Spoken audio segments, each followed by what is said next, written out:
Win your inner battles. Defeat the enemy within and live with purpose. By Darius Foroux. Book 1. Inner Warfare. If you know the enemy and know yourself, you need not fear the result of 100 battles. If you know yourself but not the enemy, for every victory gained you will also suffer a defeat. If you know neither the enemy nor yourself, you will succumb in every battle. Sun Tzu. Feeling anxious when you experience turbulence while on a plane. That is normal. Not speaking up during a meeting. Not normal. If you are like most people, you are not aware of your deep fears. Every time you feel uncomfortable, you experience the same symptoms of real fear. Your heart beats fast, your palms are sweaty, maybe you experience shortness of breath. It is crucial to understand how our enemy operates. We all know how it feels to be afraid, or to experience stress and anxiety, but why do we feel this way? Once we know how our brains are wired and why we feel fear, we can start the battle. Decide. One can choose to go back toward safety or forward toward growth. Growth must be chosen again and again, fear must be overcome again and again. Abraham Maslow.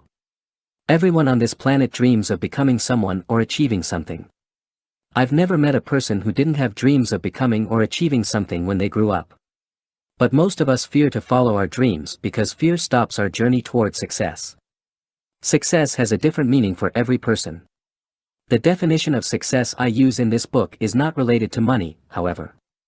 Sure, I aim for a rich life, full of love, experience, connection, and contribution, but it has nothing to do with money. The ultimate reward of life is a tranquil mind, a mind that is free of fear, a mind that is confident, and takes on every challenge it faces. Success means we experience life instead of endure it.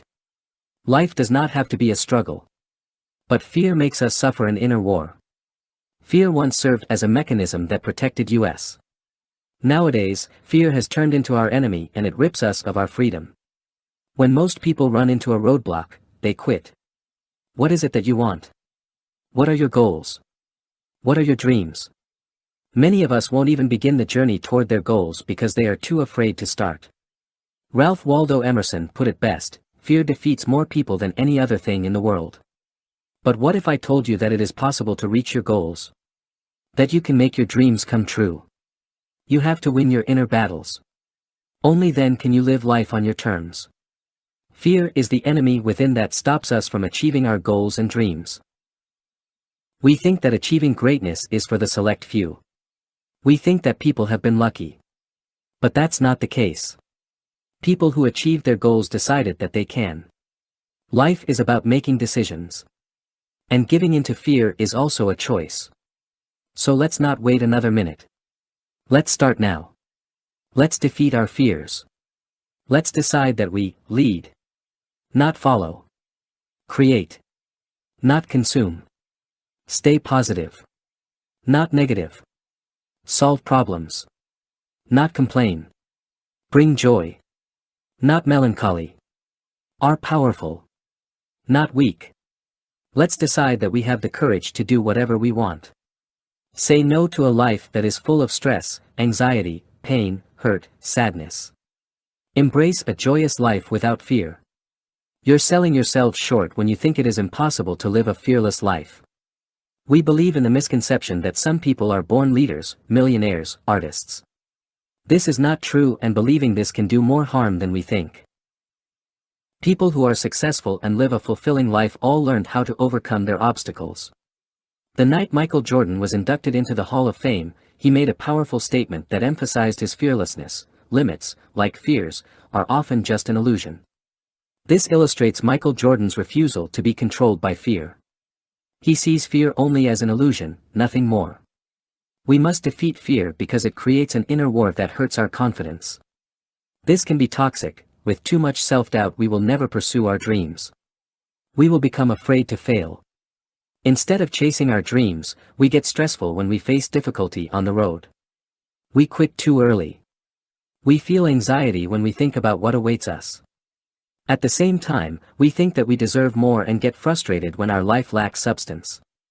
Happiness does not depend on your status or the amount of money you earn. Instead, happiness is achieved by progress and growth in life. However, when we are always in conflict with ourselves, we never grow. Every single person who has achieved personal success or happiness has learned how to overcome their obstacles. Instead of saying, "I am just not that type of person," we must realize that everything in life is a skill. And everything that is a skill, we can learn. Even though we can and should defeat our inner enemy, one of the biggest truths in life is that we cannot have a completely fear-free existence. If we want to progress our life, we must face our fears so that we can grow. It's a never-ending process. Everyone has fear. What are you afraid of? Ending a relationship? Making decisions? Being alone? Intimacy? Changing your career? Failure? To lose face? What people think of you? Every person on this planet has the potential to live a good life, and we are all blessed with talents and gifts. I'm not saying that just to encourage you. But fear stands in the way of pursuing our talents and dreams. It is not the lack of resources that is holding us back, but the lack of confidence. Fight the enemy within. Make sure your worst enemy doesn't live between your own two ears. Laird Hamilton. Conquering fear is important, especially now. We live in an interconnected world where the social pressure to conform to the norm is practically demanded from us. Many talented people take their talents with them to the grave because they are afraid to follow their dreams. One of the main reasons is because of what we have learned from other people. From a young age, we are taught to be normal and follow the conventional circle of life, not to stand out, get an education, a safe job, get married, and buy a house. We believe that it is so important to follow this path, that we are terrified to do something else. For example, if you do not like your job, you live with constant stress. That impacts your mood, ambition, and above all, your health. Stress has severe consequences for our body. Most of us spend our lives running from our fears. Conquering fear is liberating, and this new freedom will give you the energy to give back to the people you love. The good news is that this is a simple skill. But similar to mastering every skill, it takes practice and the right set of tools. Everything starts with one realization: fear is a choice. Research shows that 65% of our thoughts are negative, and staying positive in today's world is almost a full-time job. You just have to turn on the TV, or open a news app on your smartphone, and you are confronted with fear-inducing messages instantly. We hear that the economy is bad, people are killed, and that companies go bust. The general tone of the news is negative, which I understand. Not everything that happens is pretty, but one thing is certain: the situation we find ourselves in is not because of external factors. We do not depend on our circumstances, so why do we let circumstances influence our lives? Fear of the bad economy, traffic accidents, or serial killers should not control our actions. After all, we do not control these things. However, we do have control over our actions and how we respond to life. Know your enemy. Fear is the main source of superstition, and one of the main sources of cruelty. To conquer fear is the beginning of wisdom. Bertrand Russell. Maybe you fear public speaking, ending a relationship, standing up to your boss, losing your job, losing your money, asking someone out on a date, or going to the dentist. The list of common fears is endless. It doesn't matter what you fear specifically. Understand this: it is natural to feel fear. Everyone has fear. But that's not important. It is more important to understand why we experience fear. This question is important because if you want to solve something, you need to be aware of it first. The primary function of fear is to warn us of potential danger. Without fear, humanity would not survive. If a wild animal attacked you, fear would alert you, which triggers a fight or flee response. Fear's fundamental function is to protect you from harm. Nowadays, we do not face so many looming threats as before modern civilization, but the fear mechanism is still a part of our system. Evolutionary speaking, fear comes from our reptilian brain.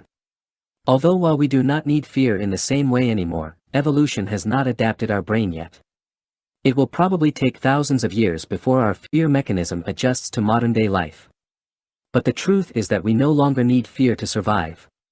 Let's face it, what dangers do we encounter these days? The threats we face are no comparison to the hunter-gatherer days from man's earliest history.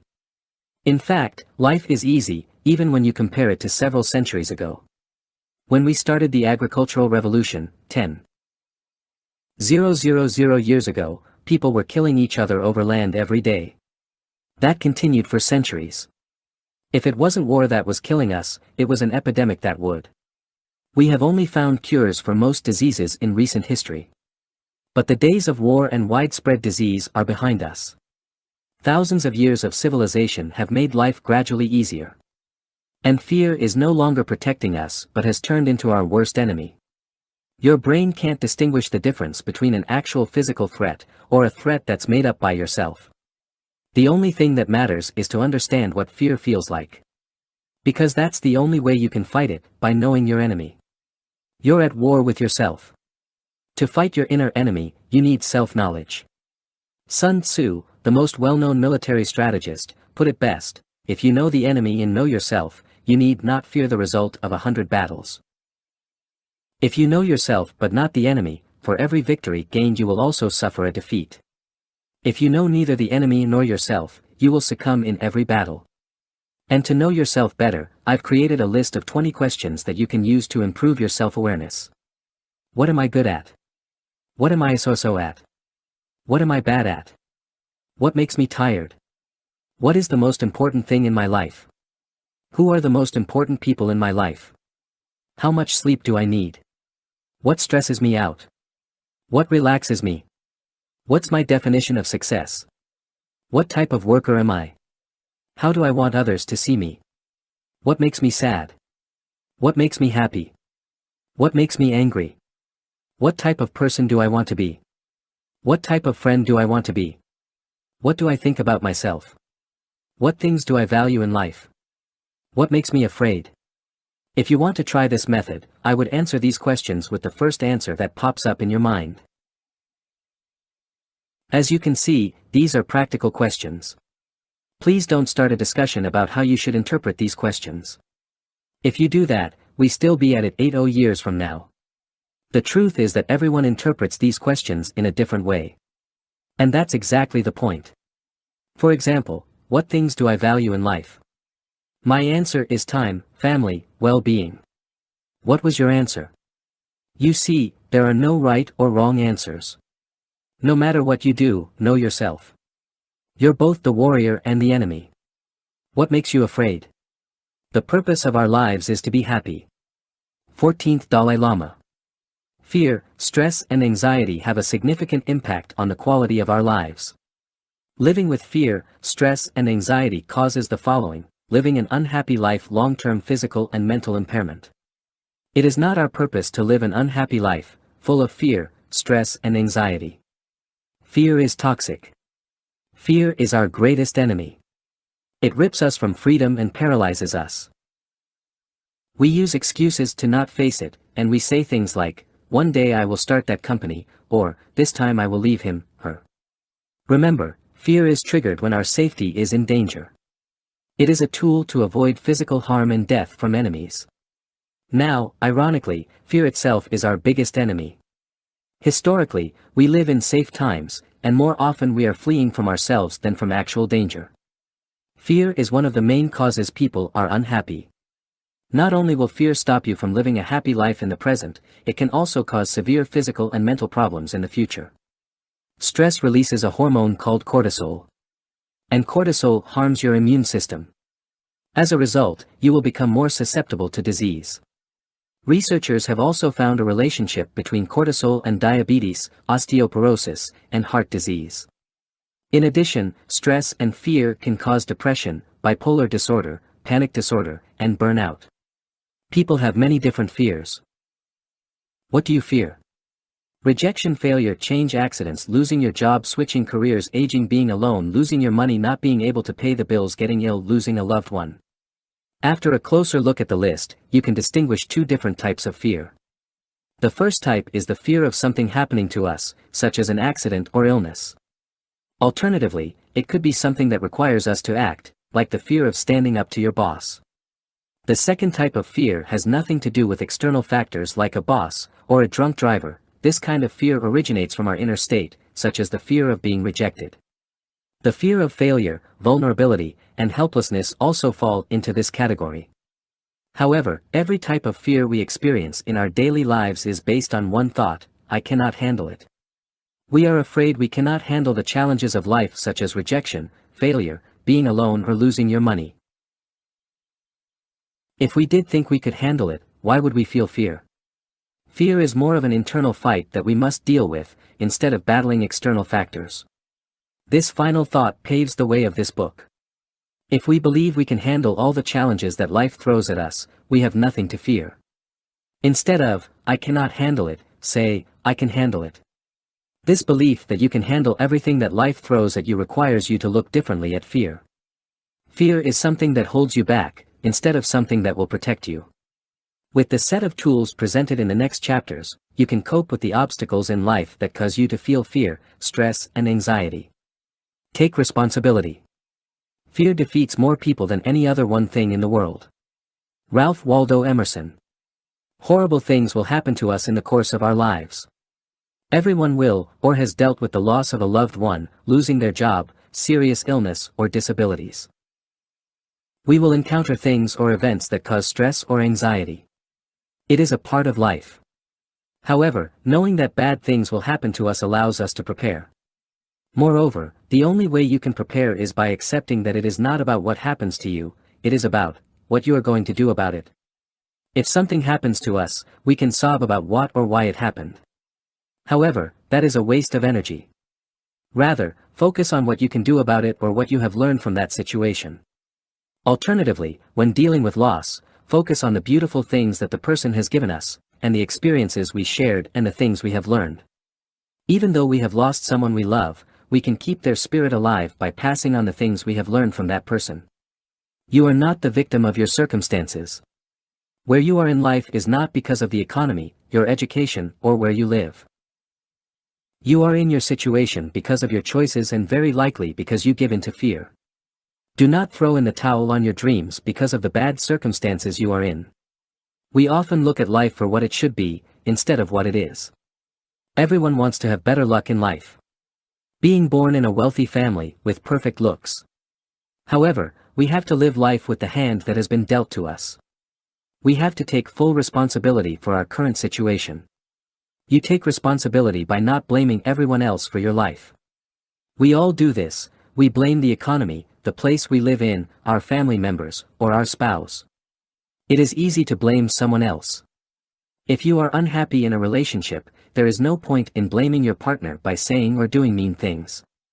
It is you who has decided to start a relationship, and it is you who is still in that relationship. Either enjoy it or end it, but whatever you do, never complain. It is the same for your job. If you do not like your job, do not blame your boss or coworkers. Take responsibility, it is you who decided to keep the job. There's no point complaining about your coworkers or your boss. Marcus Aurelius, Roman emperor from 161 to 180 and philosopher, said in his book Meditations, "Is your cucumber bitter? Throw it away. Are there briars in your path?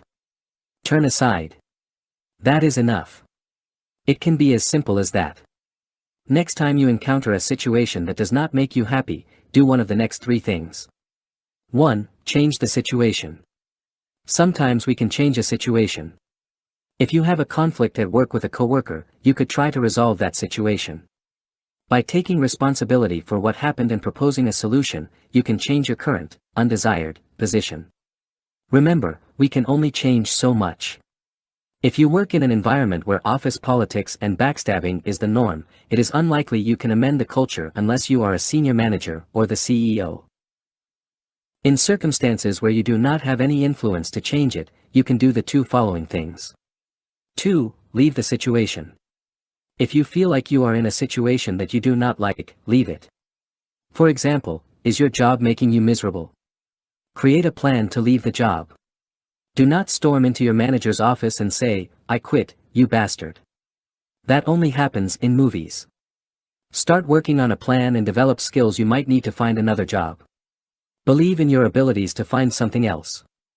3. Continue, but stop complaining to ensure your happiness. To ensure your happiness, stop complaining. Complaining is poisonous for your mind.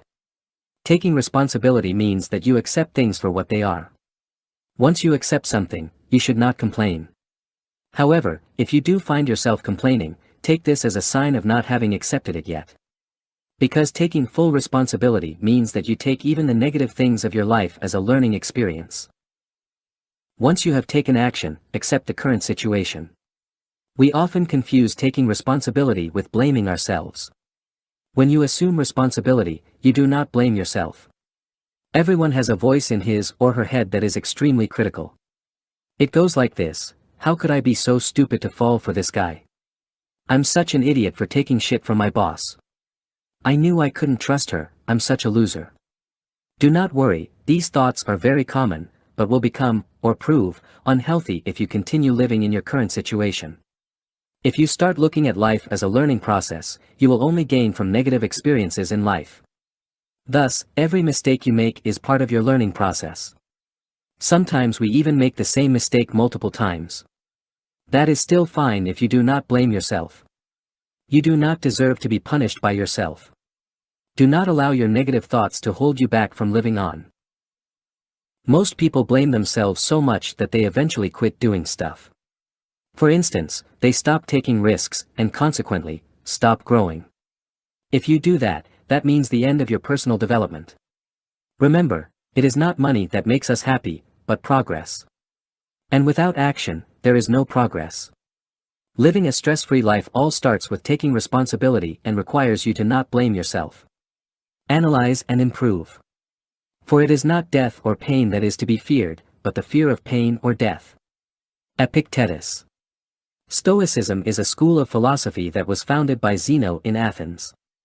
The foundation of Stoicism is based on the idea that negative emotions are caused by misjudgments. In other words, if you experience a negative emotion such as fear, hurt, anxiety, it is because you did not make a correct judgment of the situation. And it is said that misjudgments cause unnecessary worry. The Stoic philosophers believed that the goal of life is to achieve a state of happiness and tranquility. Because fear is one of the biggest obstacles to reach that state, the Stoics also wrote a great deal about fear.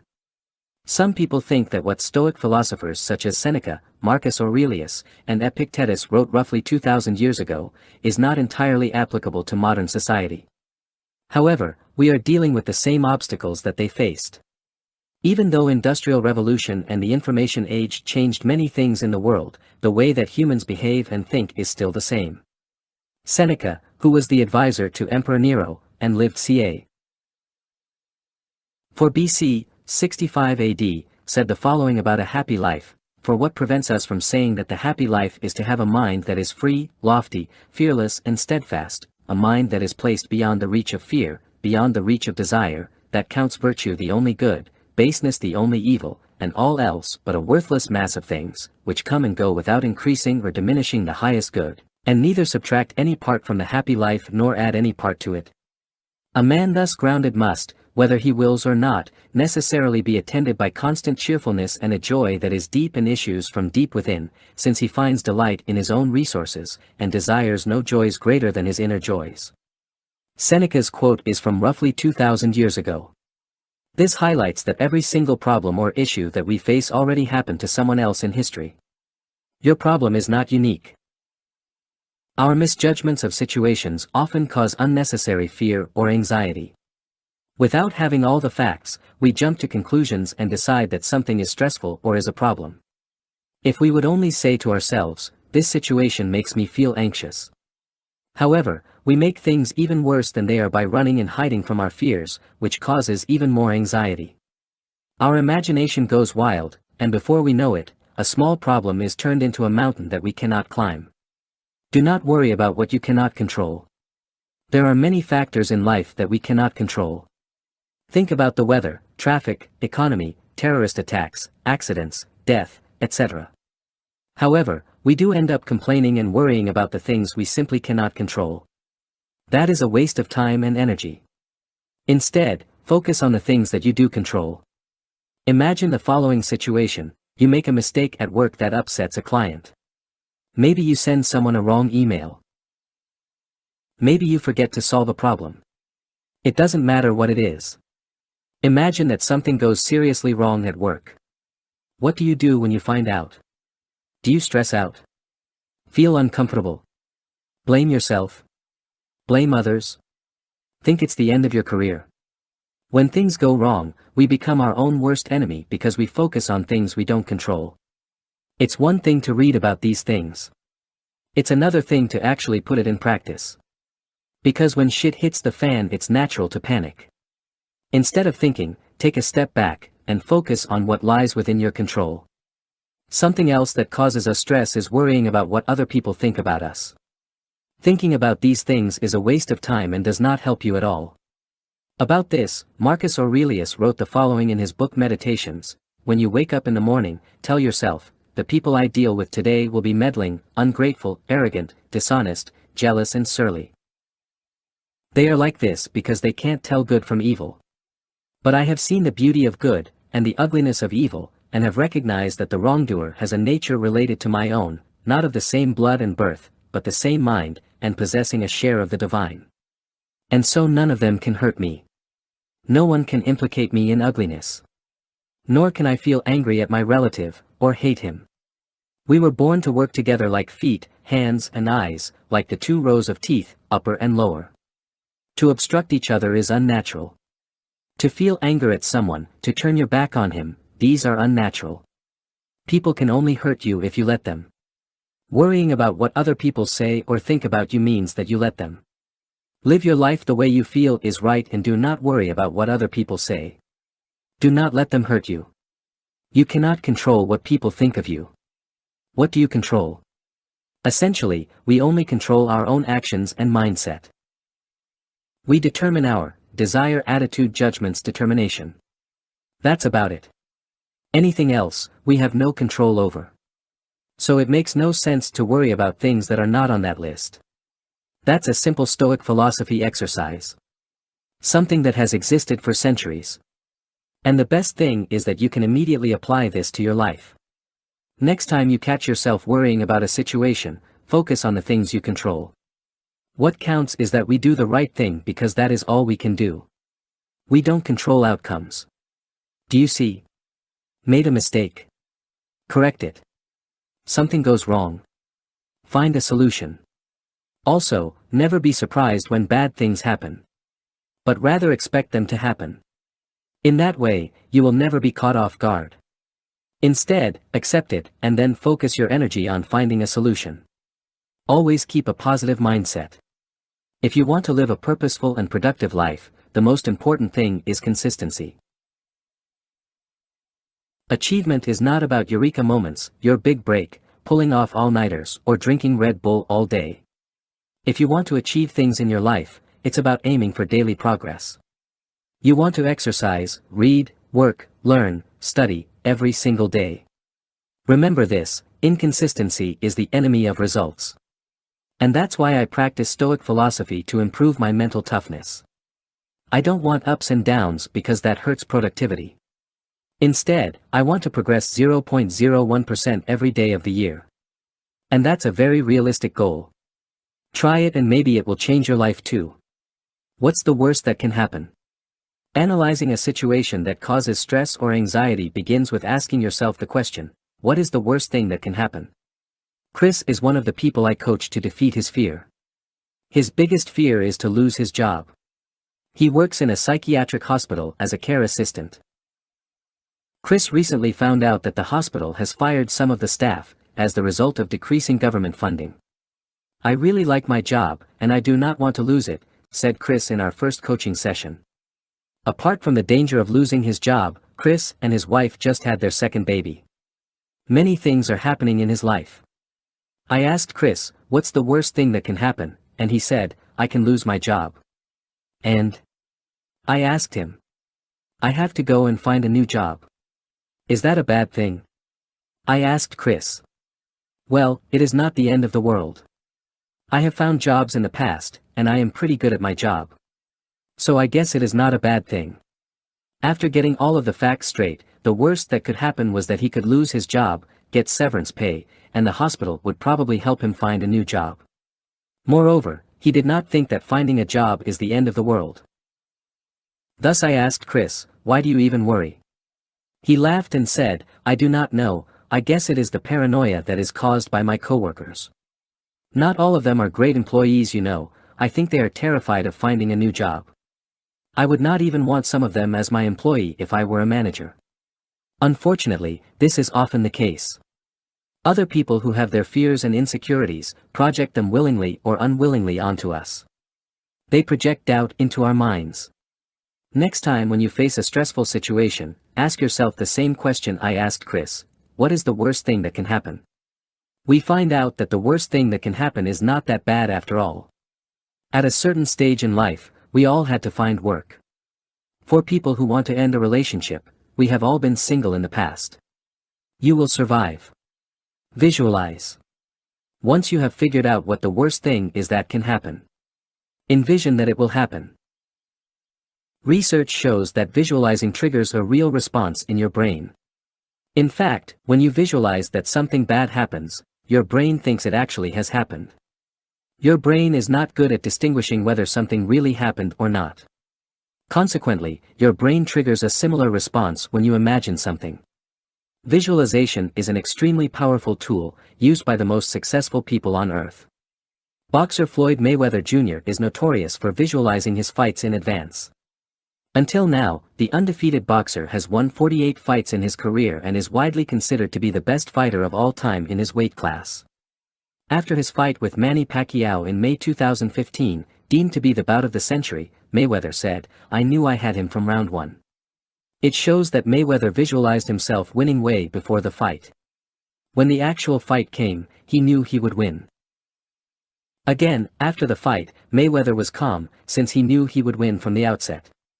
He already experienced the whole event in his mind. When we visualize something to happen, it almost feels like a déjà vu when it really happens. Visualizing something bad to happen is counterintuitive, but it will make us accept our fate. Once we accept it, we can improve it. Commit to improvement. If we want to have a successful career and a fulfilling social life, we need to commit to making that happen. Action follows commitment. Thus, without commitment we will never act. Commitment only takes us to say, "I can do this." This will give us more control over our life. When we gain control over our life, we start defeating fear, stress, and anxiety. Fear cannot survive when it is not in control. Book 2: Control. I can control my destiny, but not my fate. Destiny means there are opportunities to turn right or left, but fate is a one-way street. I believe we all have the choice as to whether we fulfill our destiny, but our fate is sealed. Paulo Coelho. Without action there is no outcome. The best cure for fear is action. Always act with courage and dominate your enemy. Taking control means we take matters in our own hands, with full responsibility. Act. When it is obvious that the goals cannot be reached, don't adjust the goals, adjust the action steps. Confucius. There are two guarantees in life. As everyone knows, life is not forever. However, the other guarantee is something that not many realize: if you do not take action there will be no outcome. The only certain outcome is that you do not achieve anything at all. Taking action is the most important step in conquering our fears. The good thing about taking action is that it is very simple: you can act or not. Too often our friends, colleagues, coaches, managers tell us to take action. Or not to be afraid and go do something. At the same time, we read books and articles that give examples of all the great things that people achieved. For instance, they say how much the Beatles practiced, or how much money Bill Gates made, or what a great inventor Thomas Edison was. But if it was so easy to take action, why isn't everybody doing it? Build confidence with competence. What people do not tell you is that it takes confidence to take action. Some people have more guts than others, but most of us need courage to take action. Creating confidence is the first step in taking action. You build confidence by learning new skills and competencies. You will notice your self-confidence rising once you master new skills. I've researched self-confidence for years, and the most practical theory that I've found is something called confidence by competence. In 1952, Bernice Milburn Moore published an article called Self-Confidence for Competence in the Journal of Educational Leadership. In the article, she discusses self-confidence for teachers, but I found it useful in all settings of life. If you look up the definition of self-confidence, you always get more or less the same description.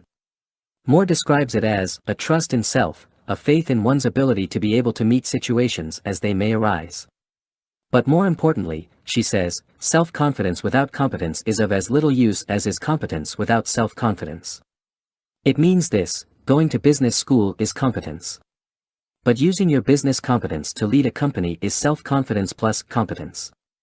They are only useful when combined. That analogy goes both ways. Just confidence in yourself, without the competence, is also useless. Talking the talk is not a sustainable strategy. You need the talk and bravado, but you also need to develop the skills to back up your talk. Building your self-confidence so you become more self-confident if you become better at what you do. That's the system, and it's backed by research. How can you use this information? The following process is easy, but completing the steps takes hard work. It goes like this: 1. Improve your competencies. 2. Put them into practice. 3. See results. 4. Grow more confident. 5. Repeat. That's the complete process. Start small. It's easy to dream big and aim for big things in life because it happens in our imagination. But real life is difficult. However, starting small is easy. Once you write your first short story, blog post, or build your first website or product, then things will be more manageable. Of course, we should aim for big goals and strive for greatness. However, setting huge goals increases the chance of quitting. If you want to master a complete skill set, you cannot learn everything at once.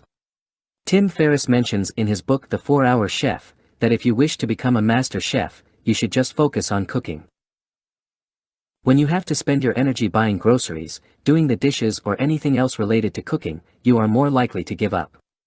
Ferriss recommends to get paper plates and plastic cutlery so you do not have to worry about cleaning up. Apply this to what you want to achieve by making it easy to succeed at first. Do not do everything at the same time. Expecting world-class skill from yourself is unrealistic.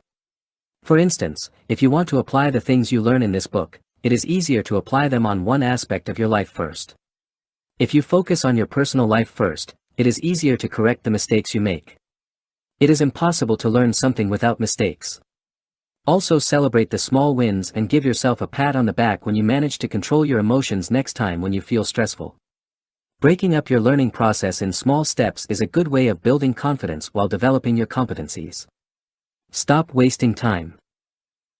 Imagine you are 90 years old and you are talking to your children, spouse, and grandchildren over Christmas dinner. One of you grandchildren asks, "Many people say life is short. I thought I would ask you, Granddad, because you are so old. Is it true? Is life really short?" What would you say? If your answer is that life is really short, think again. The Roman philosopher Seneca argues that life is only short when you waste your time. We waste a lot of our time because we do not know how to use it. A life well lived is long enough. How many times have you spent time with people you do not like? How many times have you spent your time on small talk and gossip? How many times did you go to a social engagement when you know you wanted to do something the next day? How many times did you waste a whole evening, watching TV shows? If this is the story of your life will be short. Seneca argues that we forget all these trivial things when we are on our deathbed. When we are on our deathbed, we probably would not think about how awesome season 2 of Mad Men was. We probably would think about the times we spent with our loved ones. The love, laughter, and connection. Those things are priceless in life. When you experience enough, life is long and fulfilling. If you set a goal for yourself to become just a bit smarter, stronger, and caring every day, you will have tremendous results in a year from now. You can do this by showing love and gratitude every single day. You can also spend time with the people you love and be 100% present.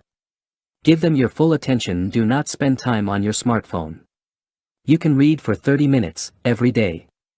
That is about 15 to 20 books a year, and that is when you read at normal speed. If you perform physical activity every day, like a 30-minute walk or go to the gym, you will be significantly healthier in a year. Not to mention how smart, healthy, or caring you will be in 10 years. Progress is doing small things every day. Unfortunately, there are no shortcuts. There are no wrong decisions. When faced with tough situations, we often fear that we make the wrong decision. When we have a job we do not like, we think, should I look for another job or wait for a promotion? We do this all the time, with relationships, friendships, family, work, etc. As long as we look at a decision in a negative way, we will always fear making decisions. We focus on what would happen if we made a wrong choice. When facing a decision, this way of thinking assumes that there is a right and wrong choice. Unfortunately, we cannot predict the future, and when you make a decision in the present moment, you have to make the decisions with the information you have. When someone offers you a job, how do you know if it is the right decision to take it? Let's assume you take a new job because it pays better and offers better career progression. It is impossible to know with 100% certainty that you made the right decision beforehand. Maybe you will not like your new colleagues or manager. Maybe you find that the commute is tougher than you expected. However, you still made the right decision at that time. You simply could not predict the future. When we adopt a mindset of, there are no wrong decisions, we do not fear making bad decisions. Every decision we make will lead us to opportunities to learn and grow.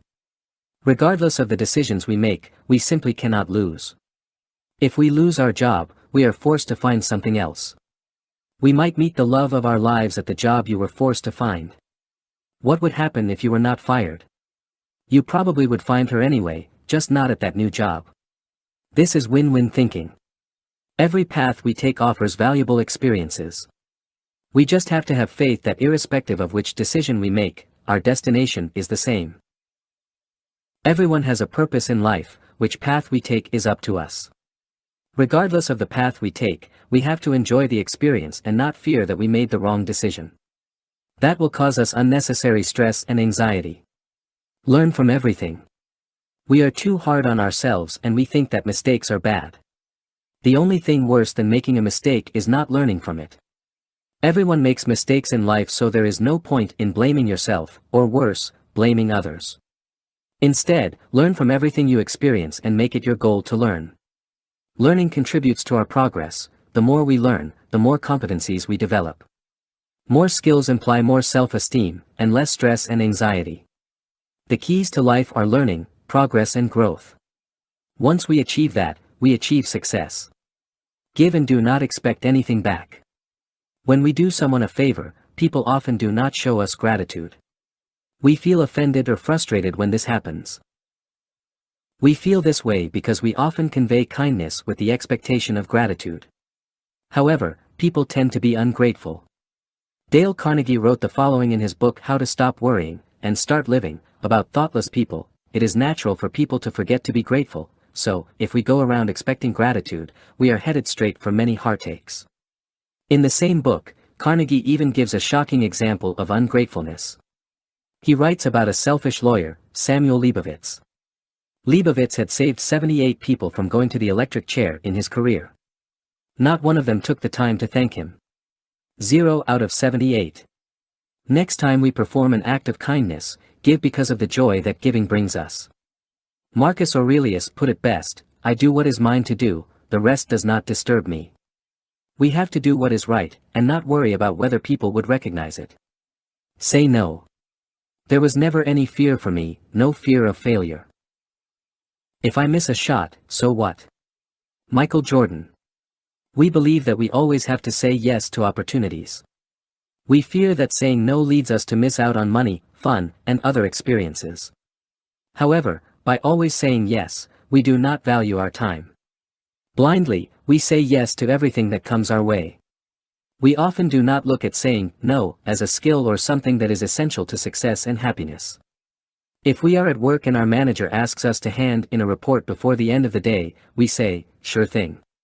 It interrupts our work, and often forces us to push other things aside. We say yes in our personal lives all the time. When friends ask us to go out while we have other things to do, we say yes. We do friends or acquaintances a favor, without thinking about it. We even say yes to bigger things that we do not want. For instance, we take jobs we do not like or start relationships with people we do not love. Why do we do this? We are afraid to say no, to let people down, and ultimately, to avoid confrontation. The stress of saying no often makes us say yes automatically.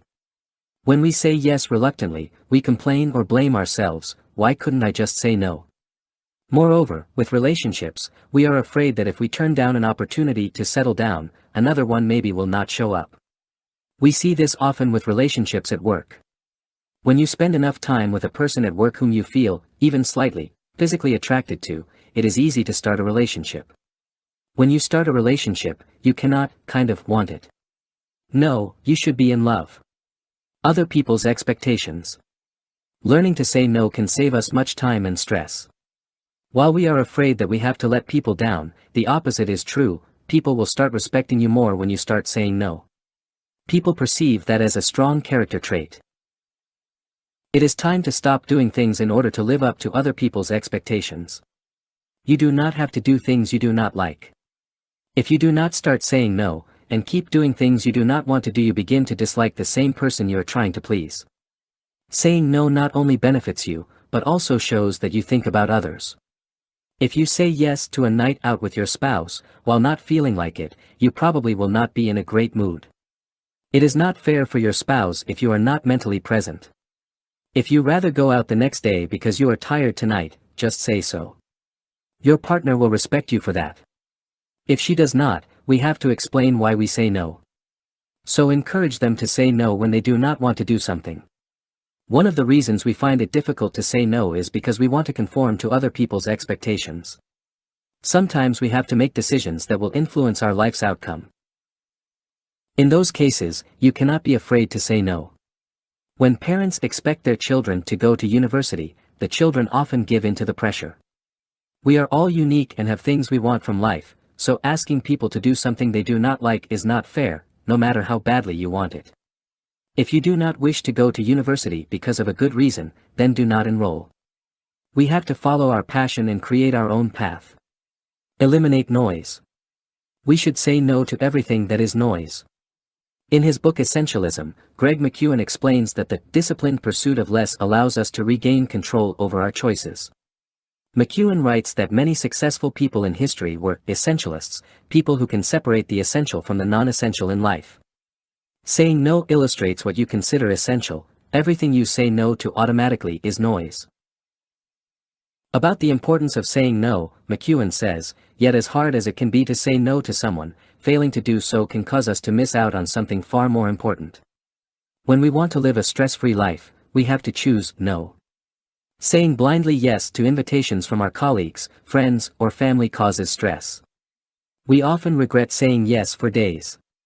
We worry about damaging our relationships. We worry that we burn bridges.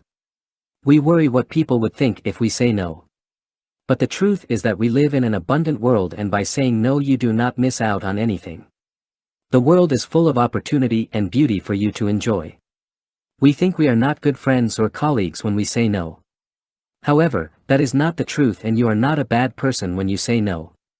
Once we start saying no, we lose the fear of disappointing people and find out that it was not that hard after all. We find that we replace the noise with tranquility and clarity. We enjoy the things we do say yes to more, and we become more present as a result. Ways to say no. It is not a crime to say no. Your friends and family will understand, they will still care about you, even when you cannot make certain social engagements. And if your friends do not get it, it is probably time to find new friends. When we truly care about someone, we will still care about them if they miss an activity. Besides, when it comes to a job, say no to everything that is not essential to your work. People will respect you for doing your job and not wasting time on meetings and coffee breaks. 1. The indirect no. Starting to say no can be awkward. Most people prefer to start with an indirect approach. In your personal life, you can say, look, I want to join you for drinks, but I have to work on this project because it is important to me. When you start saying no more often, it is fine to make excuses so that you avoid saying yes. That is the primary goal when you start saying no. You do not want to do something, so find a way to say no without feeling uncomfortable. 2. Let me get back to you. We are often caught off guard with invitations or requests from people. We feel the pressure to answer those requests immediately.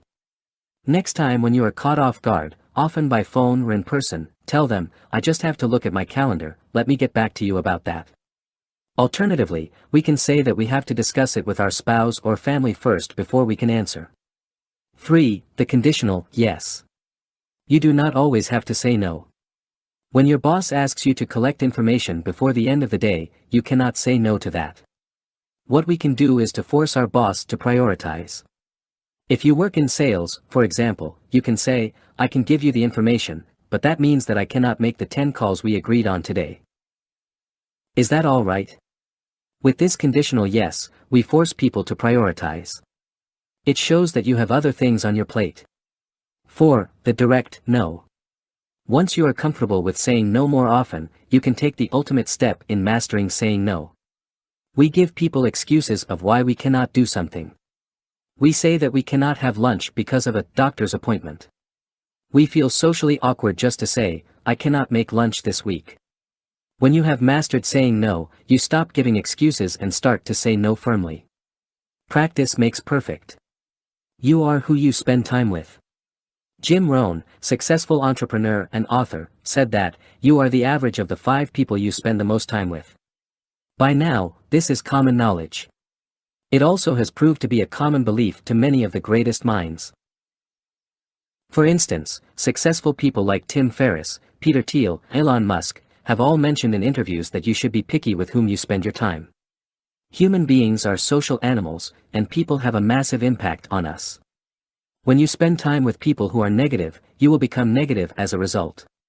Even if you are the biggest optimist in the universe, when you spend enough time with 5 pessimists, they will fill your mind with their pessimism. Ever pitched an idea to a friend or family member and they said, well, I do not know about that? They might say, how are you going to get the money to do that? Or, how are you going to do this or that? They will always find a reason not to do something. When confronted with problems, pessimists will also focus on why the problem occurred instead of concentrating on the solution. Asking yourself, why did this happen to me, will not help you. A pessimist will always find a reason why something went wrong. Optimists, on the other hand, will encourage you. One great example of an optimist is Arnold Schwarzenegger. When Arnold auditioned for the role as Conan, the casting directors asked him whether he could ride a horse. He answered with a firm yes. In fact, Arnold did not know how to ride a horse.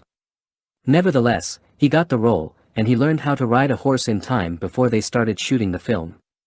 If you would go to an optimist with an idea or a problem, they would encourage you to chase that idea or to find a solution to your problem. Comparing ourselves to others. On some level, we all want people to like us. Some even think it is their purpose to be liked by everyone. However, if you truly want to be free of fear, you do not care about social approval or whether people like you or not. We are all unique, and from that point of view, comparing ourselves does not make sense. Everyone believes in the expression, you cannot compare apples with oranges. However, when it comes to ourselves, we seem to throw the expression out of the window and compare ourselves to people on a daily basis. For instance, we compare our car to the neighbor's car. We also compare our haircut, our clothes, our credit card, and our status. We constantly benchmark ourselves. We see these things other people have, and think we are not good enough because we do not have a platinum card, Porsche, $200 haircut, Christian Louboutin shoes, or anything else someone might have. All these things do not shape our characters and do not define us. They are merely food for our ego. Do not measure yourself by these things. The way to keep yourself from this type of stress is to be driven by intrinsic motivation instead of extrinsic. Most people are motivated by external factors, which is not surprising. From an early age, we are influenced by our environments. Most people even build their whole life around external factors. This is also one of the reasons we fear to be different. When you are driven by intrinsic factors, you have no benchmarks anymore, you have no one to compare yourself to. No salary, bonus, or car from your competitor that you can measure yourself against.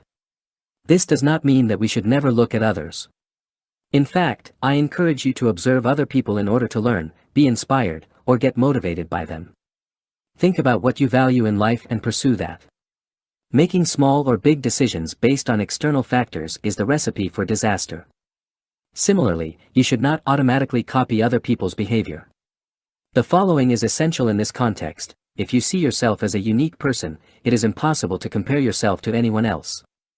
You are not better or worse than anyone on this planet. If successful people compared themselves, they would be miserable as well. We all have shortcomings or do not achieve greatness in every field in life. Elon Musk is one of the most influential people on this planet, but he is not as powerful as the President of the United States. LeBron James is one of the best basketball players of all time, but compared to Albert Einstein, he is not good in physics. Comparing yourself in this way is a bad idea. Do not focus on your shortcomings. On the other hand, comparing can be a great thing sometimes. If you want to compare yourself, do it for the right things.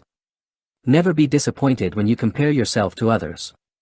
Instead, look at other people's achievements, work ethic or motivation to learn from them. However, if you feel you fall short, do not feel demoralized. Great people often look at other people to learn, especially when it comes to skills they want to develop. However, be aware of comparing yourself on numbers. For instance, do not compare your Twitter followers to someone else's. No one cares about those things but your ego. Book 3. Purpose. To enjoy good health, to bring true happiness to one's family, to bring peace to all, one must first discipline and control one's own mind. If a man can control his mind, he can find the way to enlightenment, and all wisdom and virtue will naturally come to him. Buddha. What is purpose? What is meaning? Do we need it? By finding out our unique life's purpose, we can live a life that is full of substance. Having purpose strengthens our intrinsic motivation, which will help us to live a tranquil life. When we achieve freedom from fear, stress, anxiety, we can live a joyous life. We are too often cynical and pessimistic. By learning to practice joy, we will be happier in our life and relationships. In search of meaning. Those who have a why to live can bear with almost any how. Viktor E. Frankl. It is difficult for most of us to talk about our purpose, since we often do not know what that is. Many thinkers have spent a great deal thinking, reading, meditating, and writing about how purpose is defined. One good book on this topic is from Viktor E. Frankl, a Nazi camp survivor. In his book, Man's Search for Meaning, Frankl writes about his time in a Nazi concentration camp. He explains why some prisoners of the Nazi regime struggled and others survived. Frankl used his experiences to create his psychological theory, logotherapy. This treatment emphasizes how we can survive all circumstances in life as long as we have a personal meaning of life. Frankl believes that the search for meaning is the greatest driver in our life. This gives the journey to finding your meaning importance as well. It is not the destination that matters, but it is the journey that is vital in our lives. Research from the Johns Hopkins University also confirmed this. Students were asked what they considered to be central in their lives. 78% mentioned that finding a purpose and meaning in life was most important to them. Frankl warns us that if we give up on finding meaning or believe that there is no meaning to be found, we will live in an existential vacuum. This state leaves you feeling like your life has no meaning and is hollow. Unfortunately, more and more people live their lives in an existential vacuum these days. We get bored quickly in our modern world where we have so much spare time. During the Industrial Revolution, people worked at least 12 hours a day. When the workers returned home in the evenings, they were tired, and all they wanted to do was rest. Now, we have more time than ever, and we do not know what to do with all the spare time. We get comfortable in our lives and spend evenings watching TV shows and live for the weekends. People are always looking for ways to kill time. Another side effect of boredom is that we start imitating other people. When you imitate others, you will find that your life is utterly devoid of substance. If the single reason you are doing something is because someone else is doing it, it is time to rethink your life. Time is your most valuable currency in life, so spend it wisely. Imitating others is the way a poor man spends his time. This is why people who are working on their passion say they did not take a holiday in years. These people often work 7 days per week. However, for them, it is not perceived as work, so they never get bored. It is their life's work and they are working to realize their personal meaning. You will see that if you find your meaning, all you want to do is spend time on things that will fulfill your purpose. What's your life about? Everyone on this planet has a purpose. Our job is to find out what that is.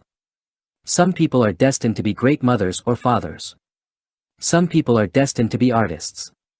Others are intended to help the less fortunate ones. We do not have to be world leaders to make an impact on people's lives. As a voluntary worker in a third world country, you will help more people than any individual who sits at home, playing video games. However, you can give meaning to playing video games, as long as you are entertaining the world with your videos on YouTube, for example. It also proves to be a good source of making money as well. The point is that everyone gives a different meaning to his or her life. Frankl says that one way to discover our personal meaning in life is by creating a life's work. You can give your life meaning by focusing on a goal. Many people think of names such as Steve Jobs, Thomas Edison, Albert Einstein, or Stephen Hawking when it comes to life's work. It is a good thing to look up to these people for inspiration. However, most people see their own life's work and say, I am not Steve Jobs or anything. With this way of thinking, you are comparing yourself to others.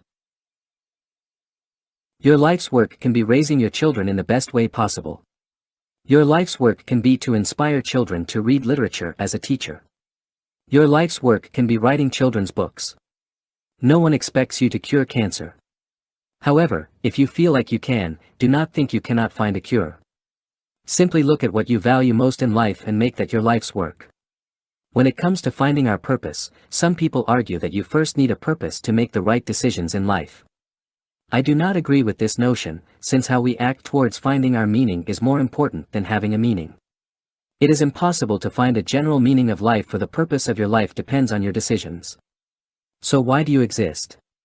If you do not know, that is great, start giving meaning to finding your purpose. If you do know why you are here, that is also great. Spend every waking minute on your life's work. Finding your purpose.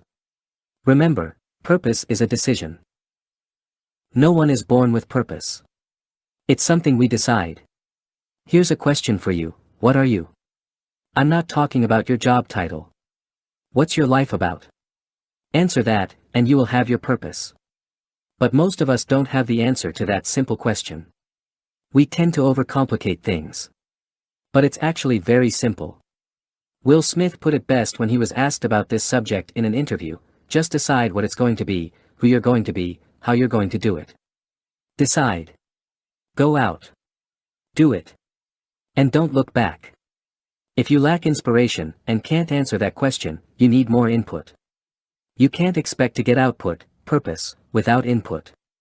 You don't know your purpose because you're not aware of it. That's all. Don't make things more complicated than they are. And don't try to force it to come out of you.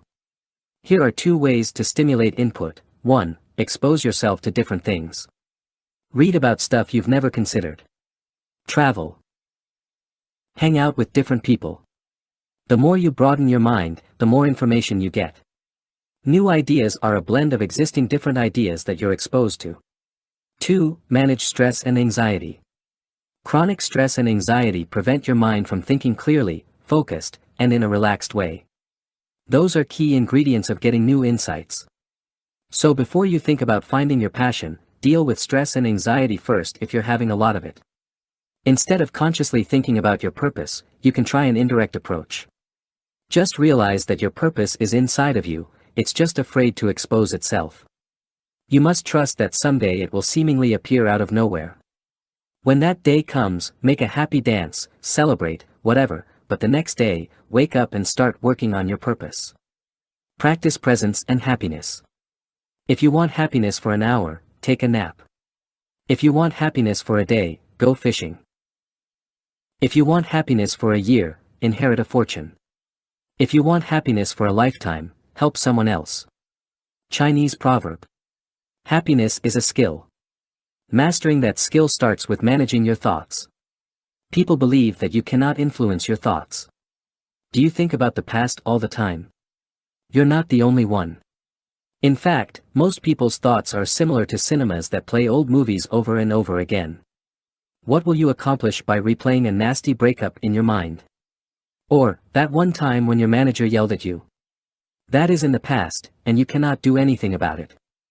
Similar to influencing negative emotions such as anger, regret, frustration, you can control joy as well.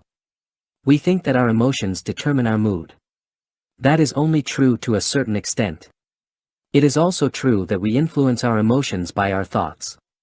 So this goes hand in hand, and it means that you can control joy by thinking and acting happy. Some people are always cynical and believe that being happy is for children or naive people.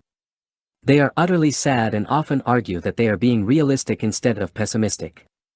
Remember, the goal of life is to live a happy life.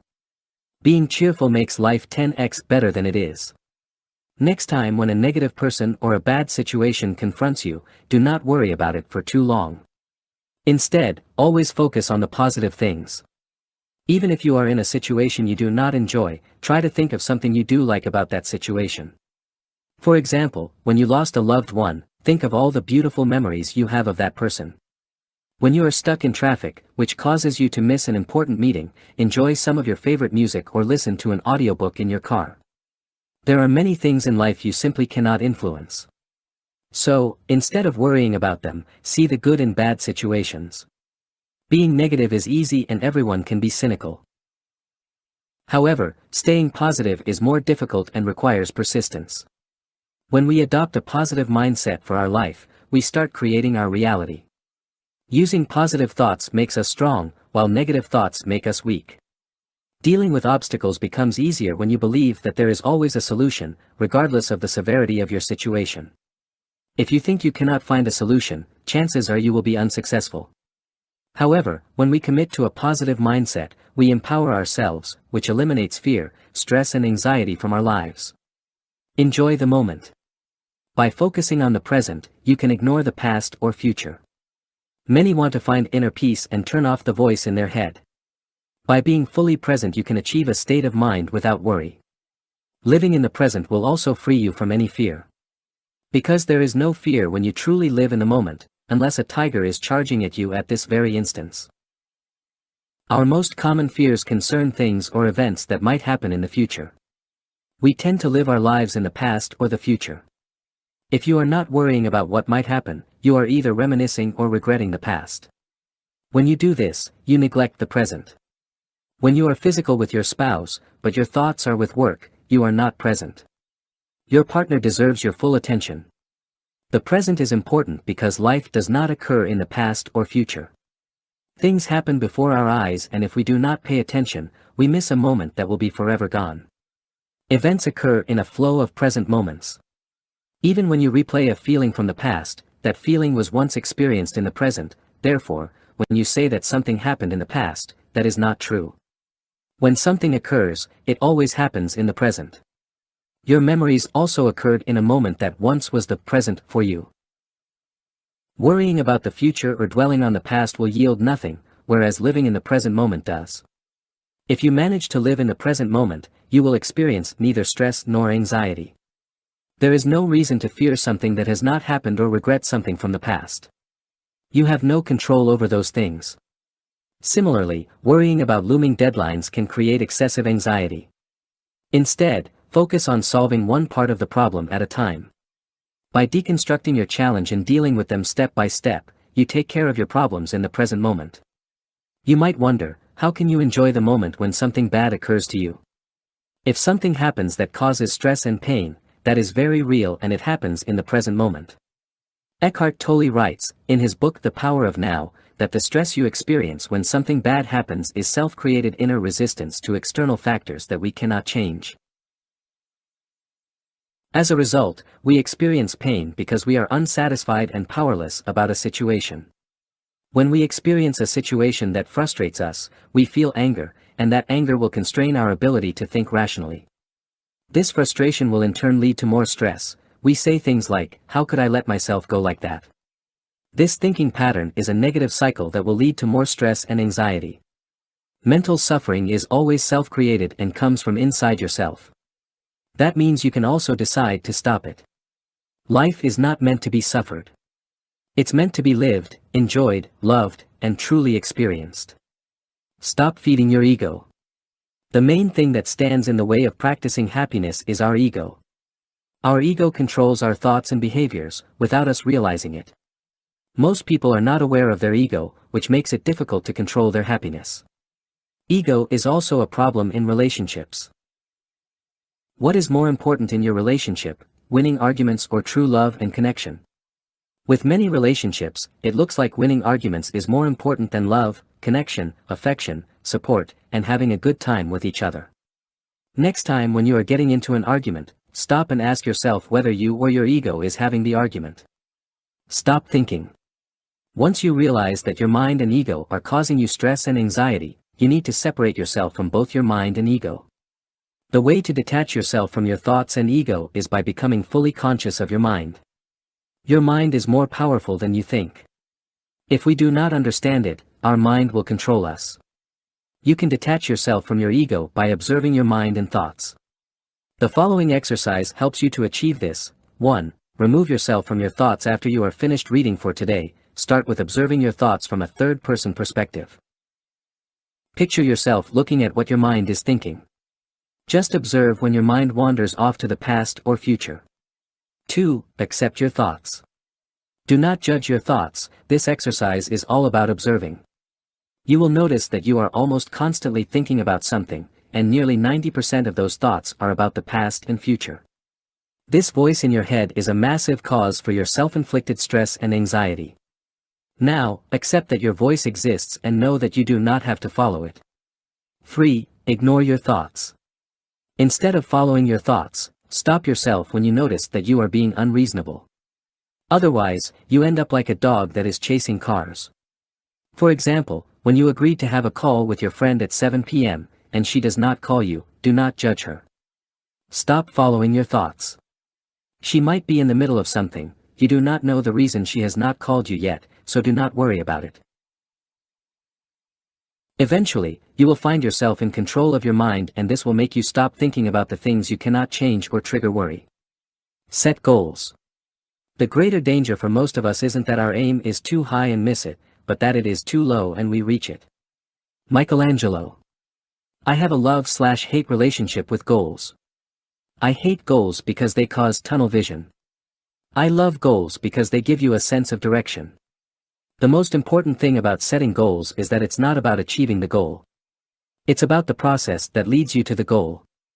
I can assure you that you won't get lasting happiness when you achieve your goals. Have you ever set out a goal, achieved it, and thought, now what? That is what I'm talking about. It's not about achieving the goal. It's about how the goal changes your daily life. Striving for goals forces you to form new habits. And that's priceless. If you want to truly defeat your inner enemy, you need a purpose. Your purpose will help you to be less anxious about the future because you have a conviction. However, without a clear set of goals, you will fail to fulfill your purpose. A thought must be executed, and by setting goals, you can start acting on your purpose. Execution is the only thing that brings a change to your life. And goals are a way of actively seeking out our ambitions.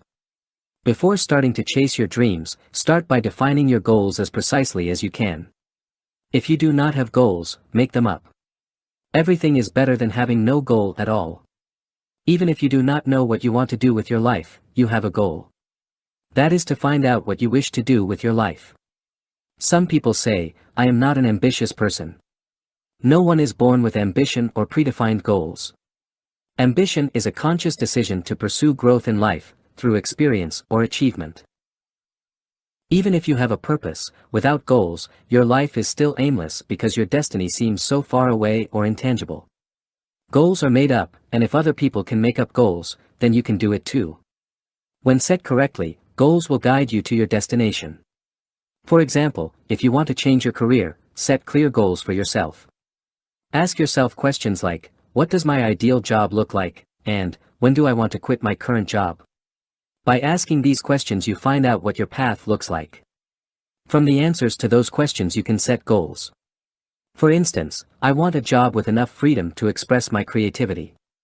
And, I will give myself 6 months to quit my job and find my ideal job.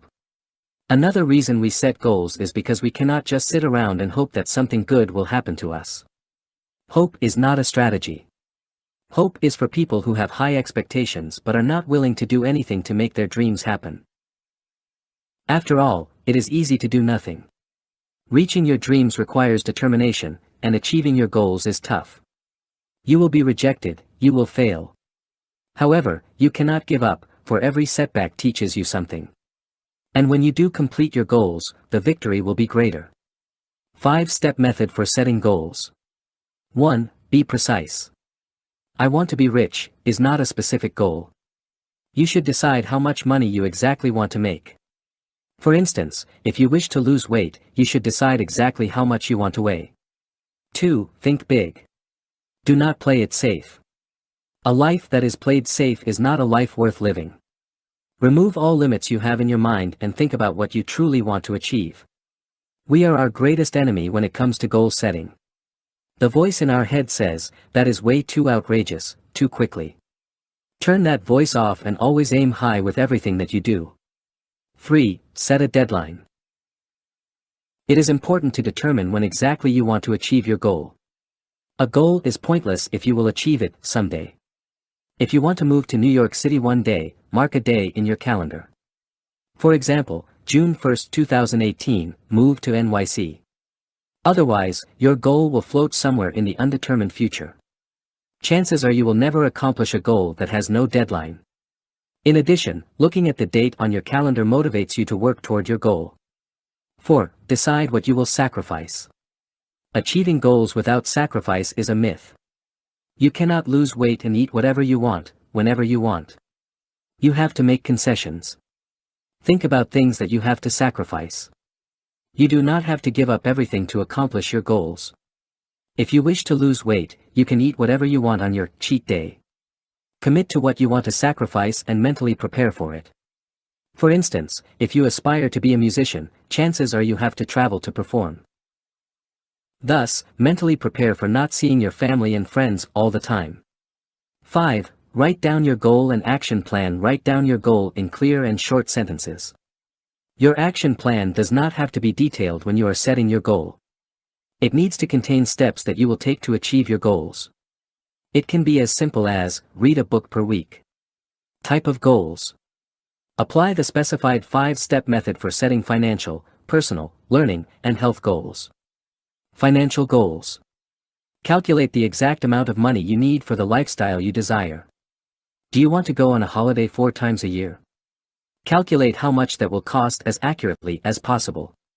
Consider everything that you want to do or buy. Finally, take your monthly liabilities into consideration. Adding these figures up gives you a total amount of money you need to live the lifestyle you wish. Personal goals. These are the things that you want to do before you die. Also, you can set goals for the person you want to be.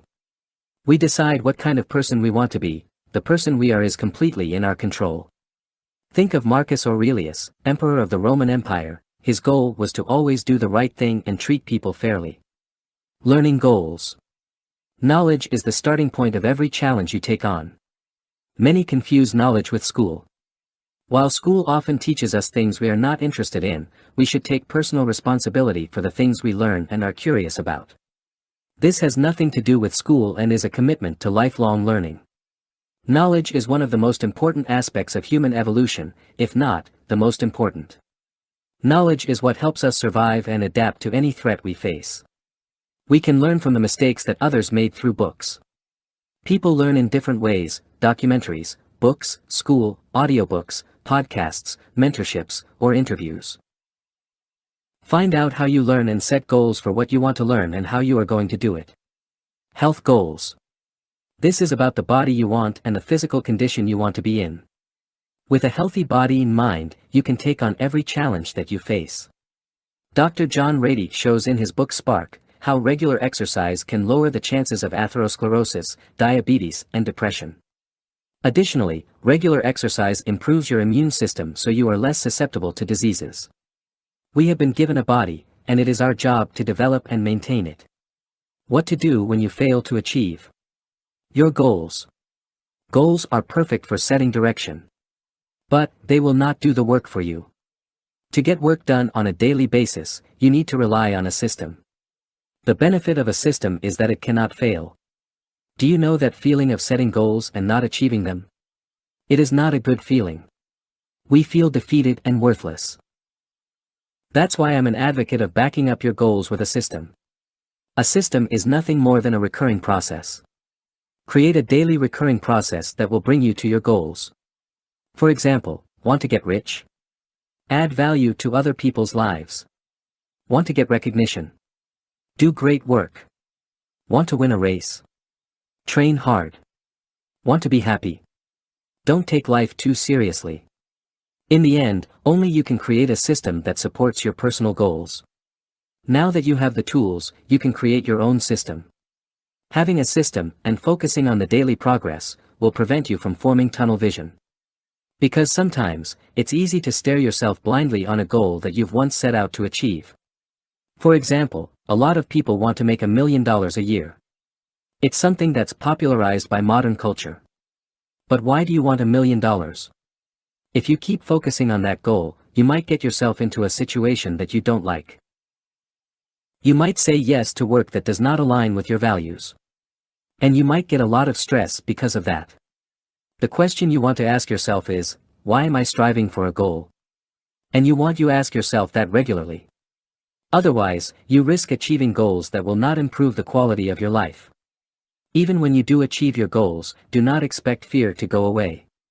For instance, many professional actors are still afraid every time they take on a new role. Just look at the celebrities who throw up backstage or sometimes even on stage. A random Google search shows you that some of the biggest names in show business experience some sort of stage fright. Rihanna, Justin Bieber, Lady Gaga are all reported to vomit backstage. Or even during a performance. Adele, Grammy-winning artist, told Vogue magazine, "I puke quite a lot before going on stage. Though never actually on stage. I shit myself before everything. The bigger the freakout, the more I enjoy the show. Win or lose, success or failure, fear will always stay. You better learn how to fight it." Your newfound purpose. We must build dikes of courage to hold back the flood of fear. Martin Luther King Jr. When it comes to our inner battles, it is not the goal to run away because that will lead to more hurt. Life is difficult. That will never change. Once you deal with one obstacle, another, often bigger, challenge is waiting for you. But that's exactly what life is about. See? Life is not about hiding, running, or shying away from conflict. It's about meeting your adversity head-on. Those things sound great on paper, right? You read it and think you're ready to face life. But unfortunately, that's not how it works. No matter how many personal development books you read, you still have to toughen up and become a warrior. Through serious introspection, and by engaging with thousands of people over the years, I have found one simple thing. Life is a lot easier to bear when you have conviction. Once you know where you're going, even when you've made up your direction, you keep moving forward. And that is the only thing that counts. Do not worry about making the perfect decisions, just decide. Because once you get going, you can always go in a different direction. Remember this, life is not something that you can figure out. There is no right or wrong. There is only your life. Own it. Keep repeating. The separation of talent and skill is one of the greatest misunderstood concepts for people who are trying to excel, who have dreams, who want to do things. Talent you have naturally. Skill is only developed by hours and hours and hours of beating on your craft. Will Smith. I've read this book. Now I've conquered my inner battles once and for all. If you think that, you couldn't be more wrong. Your brain is a muscle that requires permanent training. If you're a runner, you don't run one 10K race and quit forever, do you? If you want to master your inner battles and become mentally tough, you have to keep training your brain. And the only way to train your brain is to repeat the things you learned. Just like strength training, intellectual strength is about making reps. No one goes to the gym, bench presses one time, and goes back home. David Schwartz, author of The Magic of Thinking Big, describes our mind as a bank where we deposit thoughts that we will access later. He argues that we become what we think. If we deposit positive thoughts in our mind, we will access them when we face difficulty along the road. Instead of giving up, we will automatically think positive. We reap what we sow. By knowing that we can control any kind of emotion and information we store in our mind, we determine who we become by controlling our thoughts. That is why it is important to be optimistic. We need it when times are tough. Not matter what your circumstances are, you determine your mindset. This notion sounds rather simplistic on paper but is quite difficult to sustain over time. Remember, it is easier to be pessimistic. The difficulty of maintaining a positive mindset is also because of internal and external factors. Next to your own negative thinking, outside factors such as the media, or the people you spend time with, also influence your mindset. Most people are inherently pessimistic, sometimes even without realizing it. Most people think small and only gossip about other people. If you do not watch out, you will become like everybody else. The fear of giving in to normality is something you actually should be afraid of. As an experiment, keep a journal for one day and write down all the messages you receive from all media and people you encounter. Include all forms of communication, in person, radio, Facebook, Twitter, WhatsApp, television, etc. Write down everything you see and hear. The easiest way to do this is with a note-taking app on your smartphone. You will find that most of the messages you receive strengthen your thoughts related to fear. Maybe you talk to your mother who says, "Be careful driving home tonight," or maybe you read a news article titled, "2 people killed during a robbery." You might hear on the radio that, people's pensions are worthless these days. People lost billions of dollars during the previous economic crisis. It will happen again. When you are at work you might hear that, John was laid off, and no one knows why. Fear. Fear. Fear. All these messages induce fear. Negative messages are more toxic than you might think. In a study by MIT, researchers found that for every time you hear, "You cannot do it," you need to hear 17 positive affirmations to overwrite or cancel out the original negative message. Fear and negativity surround us, and you need to arm yourself by training your mind. The only way to do it is to be aware of your inner battle. You can never slip up. You always have to be prepared for battle. Final thoughts. Before you are a leader, success is all about growing yourself. When you become a leader, success is all about growing others. Jack Welch. The world needs more fearless people, more leaders. Take a look at your surroundings. Inspect your relationships with friends, family, colleagues. Look at your workplace. How many leaders do you see? Holding a senior position does not make one a leader. Someone with a title only has power over non-factors, they do not inspire. They might tell us what to do, but they do not challenge our mind. Often, people follow them because they have to, not because they want to follow. The world is in need of people who inspire change. People who take initiative. After all, we have enough victims. So decide to be a leader by inspiring people, making others feel good about themselves, setting a good example, amplifying positivity, solving conflicts, standing strong amidst crises, radiating love, becoming fully present, committing to lifelong learning, taking care of our body and mind. As a leader, we give. Some people might wonder, what's in it for me? Zig Ziglar said it best, you can have everything in life you want, if you will just help other people get what they want. We all know it, the most beautiful things in life are free. But there is one condition: to receive, you need to give. Challenge yourself to experience as much as you can. Commit to lifelong learning and growth. Give, but also be open to what people want to give you. That's the heart of a warrior with a tranquil mind, free of any fear. Best of the blog. The most read articles from dariusforoux.com/blog. Read this if you worry a lot. The day that I decided to quit my last job and the day that I handed in my notice were almost 90 days apart. In those 3 months, I worried a lot. I decided to pursue my desire to become a full-time writer. But shit was getting scary. Things like, what if I can't pay my bills, and what if I fail, went through my head. I freaked out, but as it turned out, the solution to my excessive worries was easier than I expected.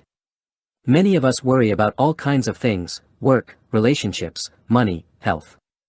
Some concerns are real, but many are unnecessary. No matter what kind of worry you have, the response in your body is always the same: it increases your cortisol levels. And an increased cortisol level is something you definitely do not want. Cortisol compromises your immune system. As a result, you will become more susceptible to disease. Researchers have also found a relationship between cortisol and diabetes, osteoporosis, and heart disease. Also, stress and fear can cause depression, bipolar disorder, panic disorder, and burnout. Let's face it, if you don't stop worrying, you will die. That's not me talking. That's your body talking. In the past year and a half, I've studied worry, stress, fear and anxiety almost every day. I even wrote a book about how you can live a stress-free life, the one you're reading now. My findings? Don't try to relieve stress and worry, but eradicate it. Address it, head on. Fear defeats more people than any other one thing in the world. Ralph Waldo Emerson. Relief doesn't work. This is what most people do when they experience stress and worry: take it out on your partner of family, drink alcohol, take drugs, or both binge-watch Netflix. Play video games. Go on a holiday. Party all night. Have sex.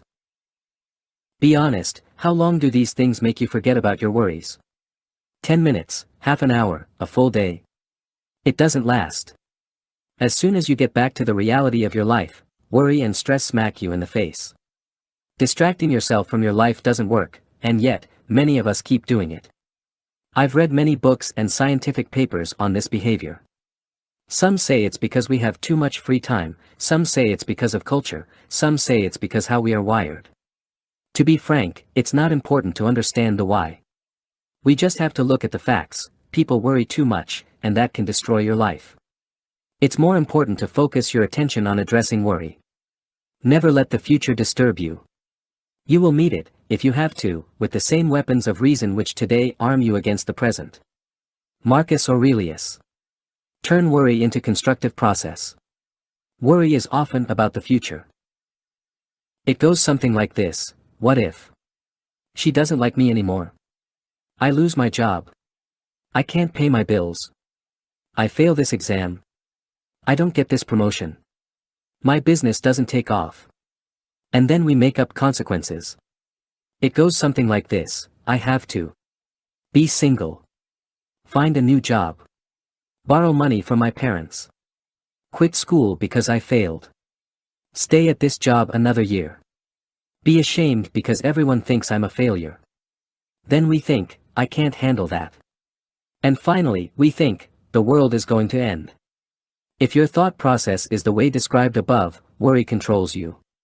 The good news is there is a simple solution: self-monitoring, which turns worry into a constructive process. In a 2002 study, done by Sabo and Lovabond, students were asked to record their worries. The results of that study demonstrated that you can turn worrying into a constructive process by focusing on finding a solution to your concerns. You have to learn the rules of the game. And then you have to play better than anyone else. Albert Einstein. How I use self-monitoring to address why I'm a pragmatic person. I do think that things like meditation and mindfulness help with worry, but not for me. It's too intangible. Instead, I prefer to take a practical approach like self-monitoring. Here's how I do it. 1. Use a note-taking app and create a new note. I call my note "Things that I worry about." 2. List everything you worry about, and keep adding things to the list.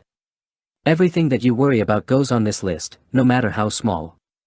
3. Think of a solution to all your perceived problems. For example, if your financial situation makes you anxious, you need to create a plan to earn more or spend less. 4. Then, start executing. Do one thing every day that brings you closer to solving your perceived problem. 5. Finally, don't worry about things you have zero control over, those things you have to accept. If you want to know more about how you can do this, read Meditations by Marcus Aurelius. This process focuses on action. It forces you to learn the skills you need to overcome your perceived problems. Because problems don't disappear out of themselves. Nowadays, I don't worry anymore because I trust my ability to handle everything that life throws at me. Because knowledge, skills and character are the only things that no one can take from you, every minute you spend on learning something is well spent. No matter what happens, trust in your ability to address it. So start now. Are you wasting your life? You're not your job. You're not how much money you have in the bank. You're not the car you drive. You're not the contents of your wallet. You're not your fucking khakis. That's one of my favorite lines from one of my favorite books, Fight Club by Chuck Palahniuk. I've read Fight Club probably 5 or 6 times. But when I reread it again recently, that line really hit me. Are you wasting your life if you try to chase all those things? In the midst of our pursuit of whatever we're after, it's easy to get so distracted that we lose sight of what matters, and before we know it, we waste our time chasing the wrong things. It's fine to set goals and pursue things in life. However, you don't need whatever you're pursuing to live a meaningful life. Here's why. You are not your bucket list. Don't trick yourself into believing you have to do crazy shit, just make it count. It's all useless if you keep going from one thing to the other so that you can cross things off your list, and can talk about it at parties. We buy things, we party, we jump off cliffs, we go on holidays, we move to different cities, we switch jobs, but nothing changes inwardly after we've done those things. I'm not saying you shouldn't have a bucket list. But we should realize that we can live a meaningful life without one. Don't put pressure on yourself just to do things. Who cares? Your life is not a Nike slogan. You can live with very little and be happy. With that realization, you can go and do the things that you truly want, and not just because some article says, 10 things you should do before you die. Very little is needed to make a happy life, it is all within yourself, in your way of thinking. Marcus Aurelius. You are not your social status, college degree, job title, number of friends and followers, are all means to measure ourselves. Somehow, we need to determine where we stand in society. Are you a winner or are you a loser? That's what we're after. We do things just to fill our resumes and increase our network. We want to say, I went to X university. Or, I work at X. No matter what your social status is, you're not better than any other human being. We don't live in the 18th century anymore. No one cares about your social status. People care about your character and skills. People who hold important positions in society are commonly labeled somebodies, and their inverse, nobodies, both of which are, of course, nonsensical descriptors, for we are all, by necessity, individuals with distinct identities and comparable claims on existence. Alain de Botton. You are not your bank account. Money is awesome. Let's be honest, without it, you can't do much. If you want to get away and live in the woods and be self-sufficient like Thoreau, feel free to do so, no one is stopping you. But if you want to be a part of society, you need money to survive. However, we give money more power than we should. We let money rule our life's decisions, and that is too much. The truth is that money comes and goes. I've lost a lot of money in my life, so what? Money is a commodity, don't let it rule you. I have no money, no resources, no hopes. I am the happiest man alive. Henry Miller. Stop chasing with your eyes closed. If you're always chasing things that you believe will make you happy, your life will be over in the blink of an eye. Life is, in contrast to what many of us believe, long enough. As Seneca put it, life, if well lived, is long enough. But we need to learn how to slow down time, and be in the moment, if we want to live well. Have you ever had a day that you felt like time didn't exist? When you're fully immersed in the moment, time moves slowly. It doesn't matter what you do, if you do it with 100% of your attention, you are not wasting your life. On the other hand, have you ever thought, I can't believe a year has passed? We often think that around December 31st of each year, or when it's our birthday. Call it presence, focus, mindfulness, or whatever you wish. The point is this, you have the power to slow down time, so use it. All you have to do is live in the moment, free of worry, pressure, and daydreams. When you do that, life is long and time will no longer pass in a blink of an eye. You're only wasting your life if you're too distracted to experience it. I believe that, deep down, we all know that we don't have infinite time on our hands.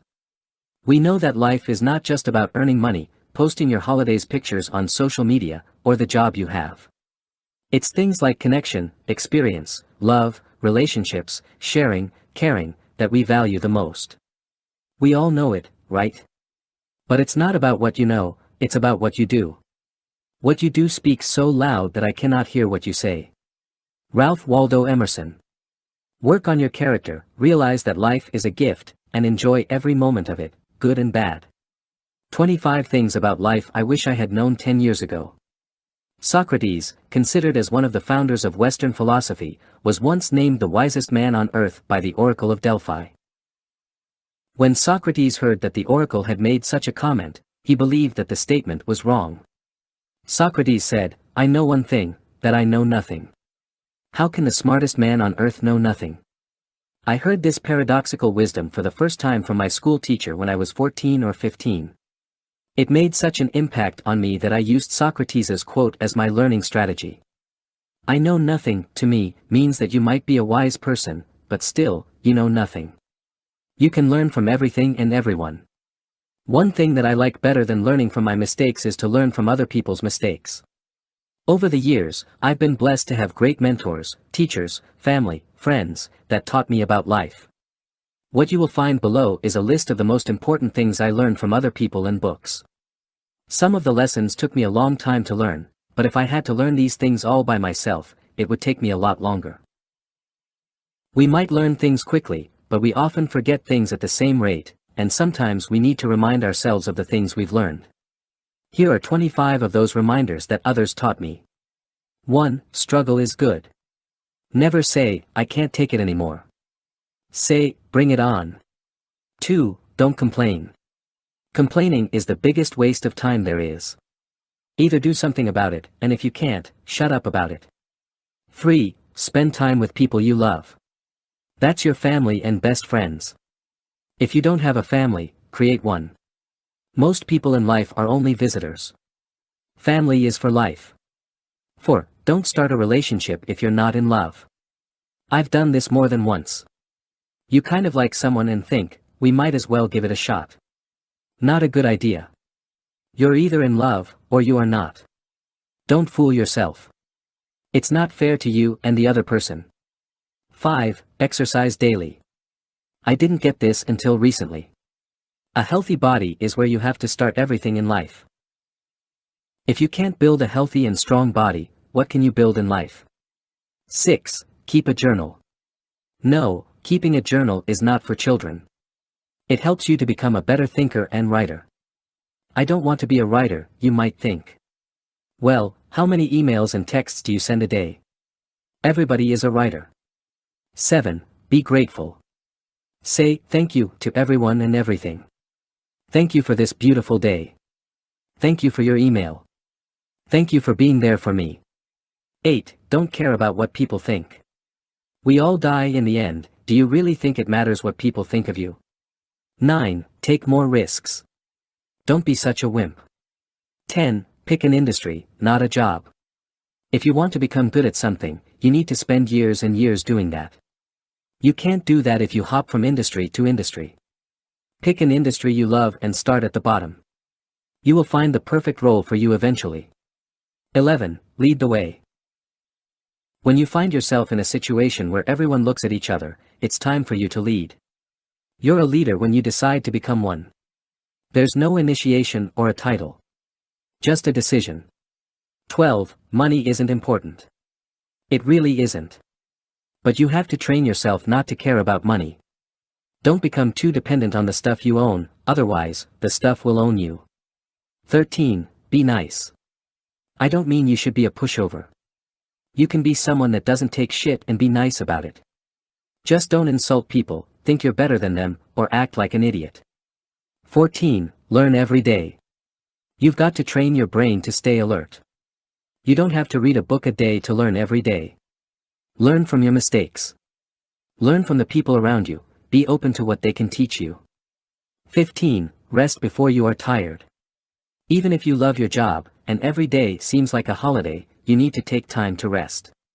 You're a human and not an android, never forget that. 16. Don't judge. Just because people make different choices than you, they are not stupid. Also, you don't know everything about people, so don't judge them, help them. 17. Think about others. Just be mindful, that's all. We all have families, bills to pay, and our own issues. Don't always make everything about yourself. 18. Give without expecting something in return. Don't keep score. You will become a bitter person if you do that. Give solely for the joy of giving. If you get something in return, great, if you don't, great. 19. There's no end game. We, as species, just are. Don't try to figure it all out. Enjoy your journey. 20. Enjoy small things. I like cliches because they are true. Especially this one. You know why? Everyone says they know it, but no one lives up to it. They just chase big things. 21. Don't take yourself so seriously. Yeah, you're an individual, and people have to take you seriously, I get it. But at the end of the day, we're all a bunch of ants trying to chase the same things. Lighten up. 22. Don't blame people. What's point? Do you want to punish them? You don't do that to people. Also, don't blame yourself, you're only human. 23. Create something. Not to leave a legacy, you won't be here to see it anyway, but to be of use. Make music, write a book, build a table, anything. You'll feel good about yourself, plus you give something back to people to use or enjoy. 24. Never look back too long. Reflecting on the past is only good for one thing, learning. 25. Take action. Don't just sit there, do something. Without action, there is no outcome. You might know a lot. But like Socrates, you and I know nothing at all. So we have to keep learning. Slow down, you're not falling behind. Nothing annoys me more than the loss of time. When I feel like I'm wasting my time on useless activities, doing meaningless things, or when I'm spending time with negative people, I get frustrated. When it comes to time, I agree with what Darwin once said, a man who dares to waste 1 hour of time has not discovered the value of life. But I've found that an obsession with time can put unnecessary pressure on yourself. I see it a lot with ambitious people, anyone who wants to get the most out of life. They feel like they have to use every single minute of life. Things have to happen, quick, now. You have to keep pounding forward like a freight train that stops for nothing. It's great that you want to achieve a lot and live a life of contribution, but does that mean it has to happen now? But there's a fine line between understanding the value of time and being impatient. One of my mentors is an entrepreneur in his late 40s. When I recently told him I get impatient, he told me he's exactly the same. He said, impatience makes smart people do stupid things. We all try to get ahead. We work hard. Put all our energy and love in relationships. We work on ourselves, our character. But sometimes, we feel like we've fallen behind. I'm still sharing an apartment with 3 strangers. I'm not married yet. We still don't have kids. My business still hasn't taken off. I didn't get my big break yet. I'm still waiting to become a manager. I'm stuck in the same job for years. I'm not losing weight. I don't want to pretend I'm past that. We all have those feelings. And the higher you move up the ladder, the higher your standards become. When I was in college, I couldn't wait to get out so I could get my own place and stop sharing a dirty old apartment with 3 other guys. And when I started earning money, I got a place of my own. But a few years later, when I moved to London from Holland, I had to give up my 2-bedroom apartment with a roof terrace to live in an apartment that was smaller, and that I had to share with a stranger. It felt like I was back at square one. Take a step back. There's nothing wrong with that. Switching careers, education, cities, are all hard. In a way, you are taking a step back momentarily. But you'll bounce back. That's hard to remind yourself when you're in the moment. When I was in college, I had a marketing professor who used to be a physician.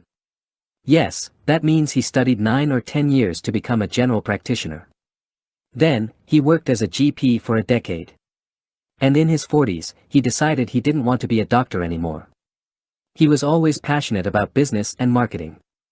So he pursued a master's degree in business administration, and later he got a PhD in marketing.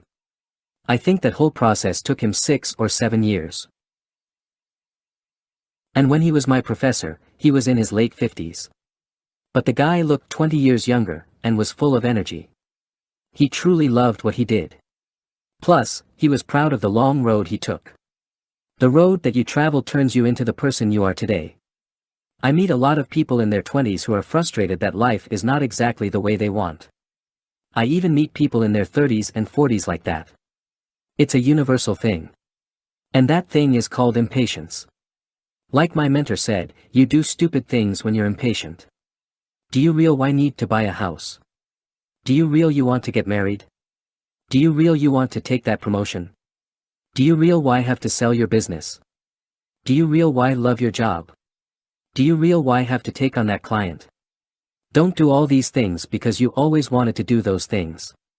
Don't do things because you're afraid of the alternative. Because the alternative is always harder. Shit. Does that mean I have to work for free? Does that mean I have to start all over? What? I can't be single. Does that mean I have to study for years? Yes.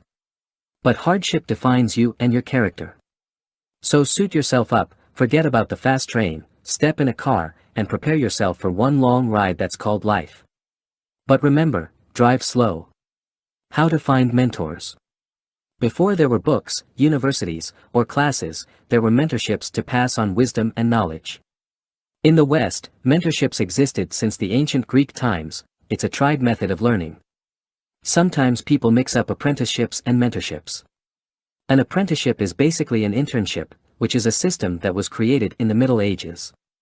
If you wanted to become a tailor, baker, or merchant, you became an apprentice first and learned the craft on the job. The main difference between the two is that mentorships are informal. And that's exactly what makes it difficult to find a mentor. Most people understand the value of mentors, but finding one is not easy.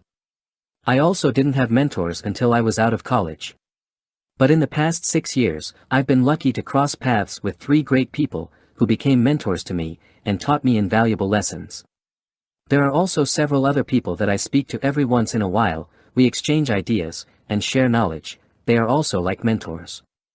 So mentors come in many types of relationships. Here are 7 things I learned about finding a mentor.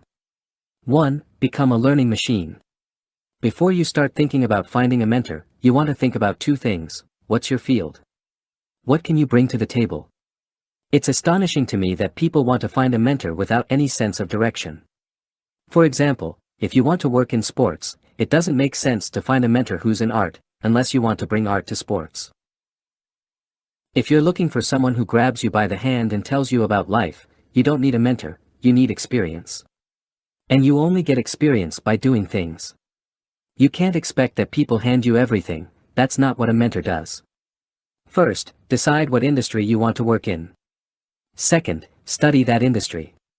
Before you find real-life mentors, your mentors are books, degrees, courses, YouTube videos, or any other source of knowledge. You need basic knowledge of life and your field if you want to find a mentor.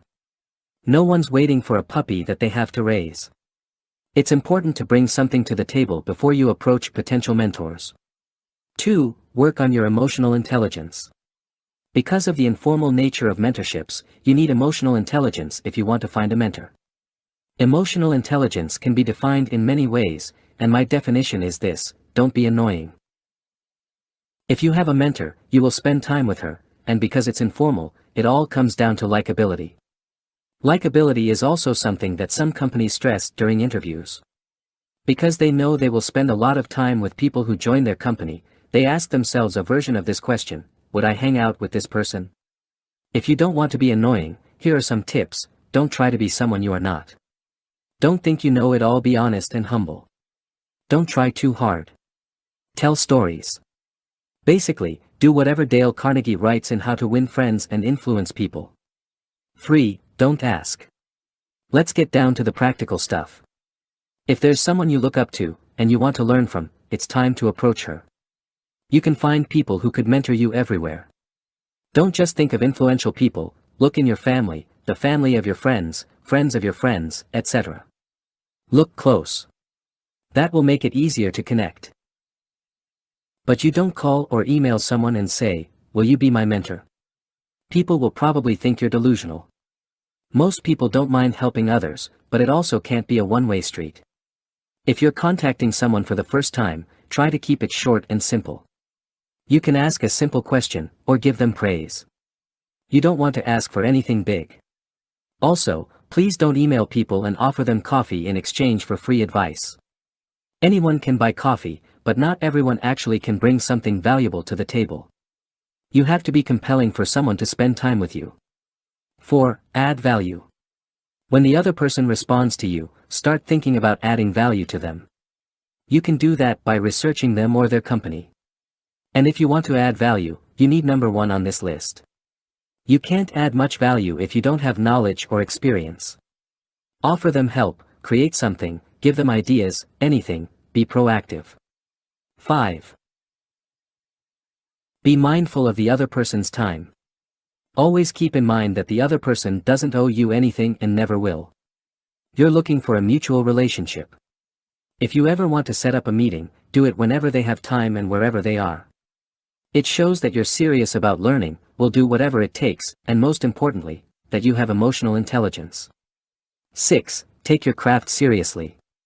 If you're approaching someone who's successful in what they do, it's very likely that they take their job seriously. You want to meet them with the same intensity and passion. Also, don't fake it or try to find a mentor so you can tell others about it. One of my mentors told me early on, I meet a lot of annoying, negative, people who just work to get a paycheck. What's the fun of being around those people? It might seem like a fair assumption that everybody takes their job seriously, but that's not always the case. However, if you do take your craft seriously, that can be very infectious. 7. Stay in touch. Because you don't ask people to become your mentor, you want to put it differently. If you can tell that they enjoyed meeting with you, you can say, "This was very useful." If you feel the same, do you want to make this a recurring thing? Be prepared to hear a no. Some people might be busy or focused on a project. Take it graciously and say you understand, but don't go into hiding. Try to send them relevant things in the future. Finally, when it comes to frequency, I speak to my mentors every 2 to 3 months. And in between meetings we sometimes exchange emails for things like book recommendations, articles, or questions. Unless you have the opportunity to work together on a frequent basis, you don't need to meet your mentor every week because you want to take their advice and apply it. So give it some time. But try to keep the momentum by staying in touch via email or text messages. These are my tips. I don't know all the answers, and this is not a clear-cut blueprint. Don't expect to find one anywhere either. Finding a mentor is not a formal thing, so don't treat it like one. Mentorship is like friendship, and that's what your mentor eventually becomes, your friend. Always keep that in mind. How to build the self-confidence you need to win at life.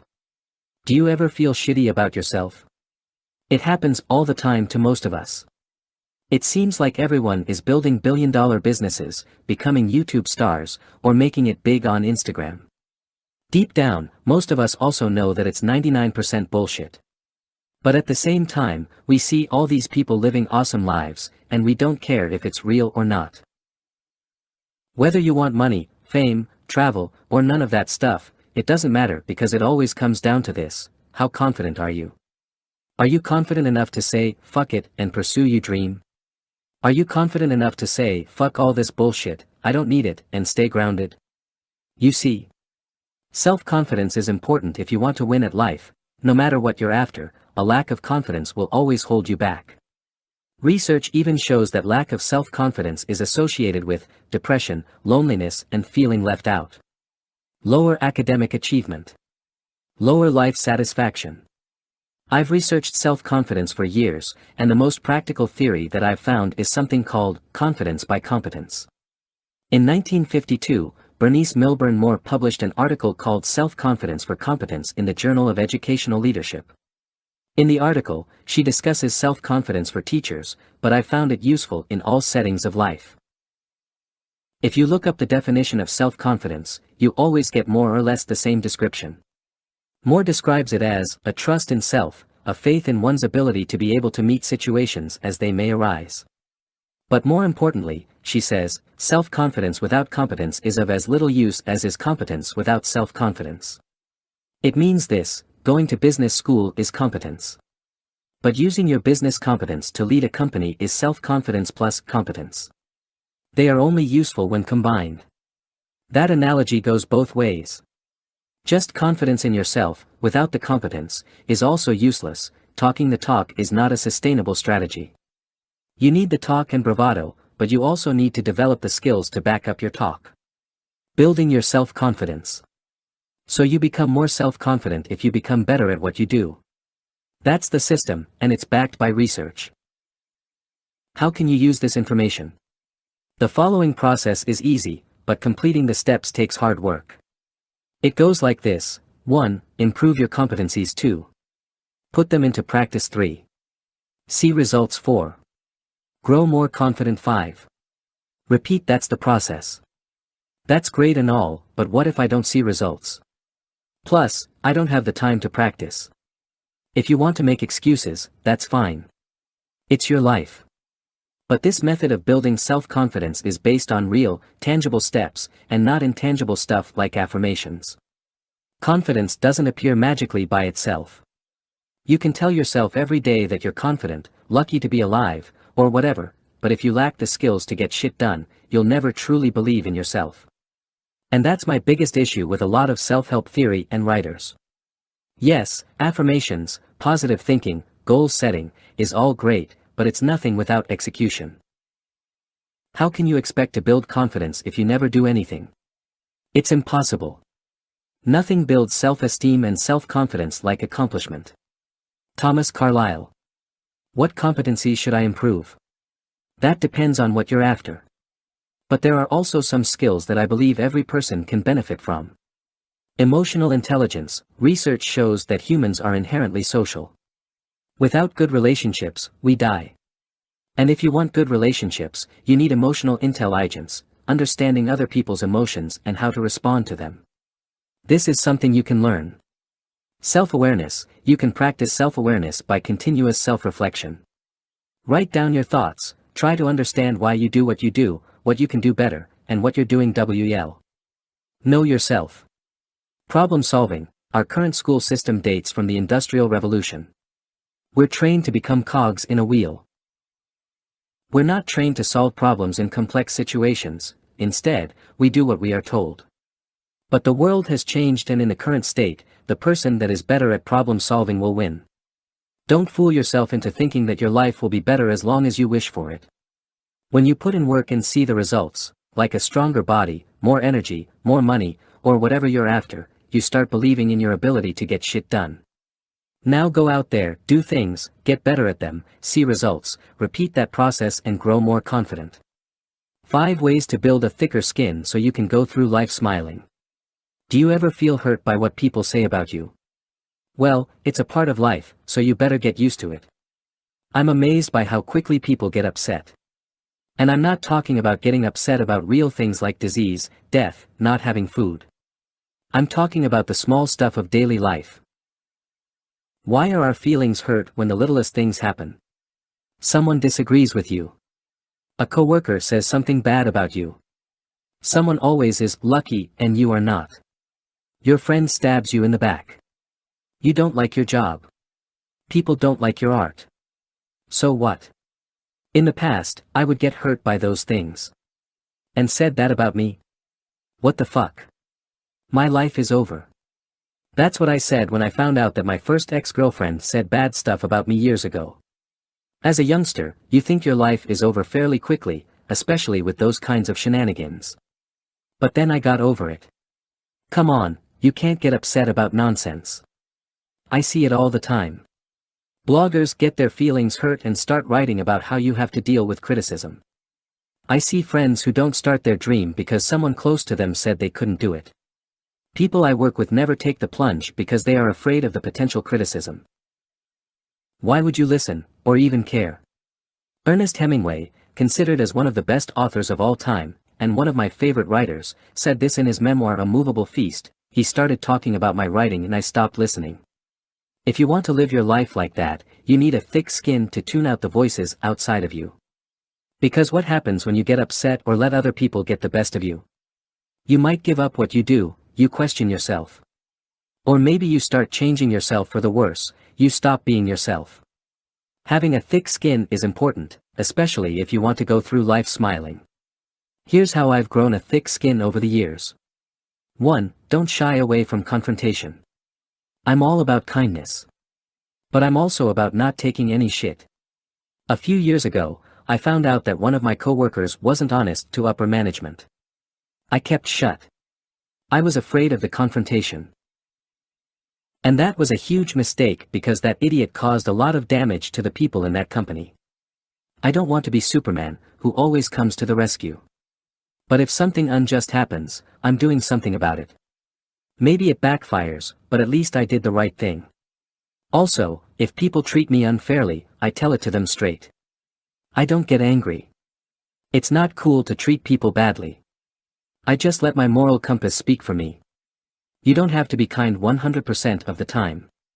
If people screw me or others over, I'm not going to just let it slide. The more you stand up for yourself and others, the better you get at it. You will find out that it's not a big deal. Confrontation doesn't mean you have to fight people with your fists, do it with your words or actions. And always keep calm. 2. It's never personal. Ah, poor you, someone stabbed you in the back at work. But you know what? It's not personal. Honestly. I don't want to justify bad behavior. But never forget that the other person is doing it to get ahead. That's what people do. Even though life is not a zero-sum game, life still remains a competition. We compete for attention, love, money, jobs. If you lose, or someone doesn't like you, it's not personal. They don't know you. Why would you question yourself? Am I really a bad friend? Am I a bad person? No one likes me. That's your mind coming up with weird stuff. I prefer to look at things for what they are. Life is competition and sometimes you lose, that's all. Get over it. Don't start losing faith in mankind all of a sudden. Nothing is personal. The world doesn't revolve around yourself. Let us try to teach generosity and altruism, because we are born selfish. Richard Dawkins. 3. Express yourself online. People online give you their unfiltered opinion. Yes, you can hide behind your computer and maybe it's stupid sometimes. But that's also a good thing. In real life, people are never 100% honest with you. Especially not your friends and family. If you want to get some real feedback, go and publish something online. Write a piece on Medium. Start a discussion on Reddit. Upload a video to YouTube. And read the comments. If you don't get any comments, ask for them. Approach people one-on-one and ask for their opinion. Or put up a link on a forum and ask people for their opinion. If people like you, great, if they don't, so what? 4. Put things in perspective. According to the most recent statistics, 12.7% of the world's population lived at or below $1.90 a day. What was that again? Someone yelled at you? Or someone said something nasty to you on the internet? Every time I get slightly upset about things, I remind myself how lucky I am. I'm healthy, and I have food and shelter. That's all you need. 5. You don't have to be liked by everyone. I recently met a person who said that Gandhi was just an attention seeker. Can you believe that? And so was Nelson Mandela, MLK, or any other historical figure, according to him. The guy who said that is a real idiot. And I never bother responding to idiots, online and offline. If people don't like Gandhi, don't expect that everyone does like you. It's impossible. So why strive for impossible things? It's not a, you can't build an airplane, type of impossible. Like I've said before, never let rules hold you back. But some things will never happen. One of those things is being liked by every person in the world. So don't sweat it. And that's what you do when you have a thick skin, never sweat and always smile. How to read 100 books a year. Does your reading list keep growing? Did you buy books that you've never read? It might be time to cross more books from your list this year than ever. If you're reading less than you want, you're not the only one. 1 year ago I looked at my Goodreads page and noticed that I had read only 5 books in 2014. That realization frustrated me. I love books, but since I graduated from college in 2011, I've been reading fewer books every single year. My work and life got in the way of reading as much as I wanted. Why read 100 books in a year? You read because you want to learn from other people's experience. Otto von Bismarck put it best, fools learn from experience. I prefer to learn from the experience of others. If you want to get anywhere in this world, you need to educate yourself, and to educate yourself you need to read a lot. Here's how to do it. 1. Buy in bulk. It costs money to buy books, and it costs you time to read them. I'm assuming you have both if you're reading this. Everyone can make time. And if you don't have money, find a way to make or save money. As Dutch Renaissance man Erasmus once said, "When I have a little money, I buy books, and if I have any left, I buy food and clothes." Be assured, the money and time you spend on books are worth it. I can't think of a better investment. Books are only a waste of money if you don't read them. If you want to read more, you have to buy more books. Some people don't get it. They spend $200 on new shoes, but they find it ridiculous to buy 20 books from Amazon. The idea is simple: if you have more books in your house, you'll have more choices, and this will help you read more. Here's why: most of the books you read are not planned in advance. You don't sit down in January and say, "The first week of June I'll read this book." You finish a book, look at your inventory, and decide what to read next. Don't overthink which book you should read next. You'll end up reading reviews for hours, which is a waste of time. For example, most people who want to start with Stoicism ask me, which one should I read first, Seneca, Marcus Aurelius or Epictetus? Buy them all. Read them all. Having an inventory of books keeps up the momentum. You also never have an excuse not to read. 2. Always be reading.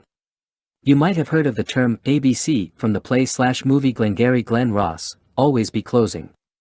Many salespeople and entrepreneurs live by that motto. I live by a different motto: always be reading. I read a minimum of 1 hour per day on weekdays and even more during the weekend and holidays. Find a way to read around your schedule and your life situation. Don't make excuses like you're tired or too busy. Always be reading means that you read on the train. Read while you're breastfeeding your baby. Read while you're eating. Read at the doctor's office. Read at work. And most importantly, read while everyone else is wasting their time watching the news or checking Facebook for the 113th time that day. If you do that, you'll read more than 100 books in a year.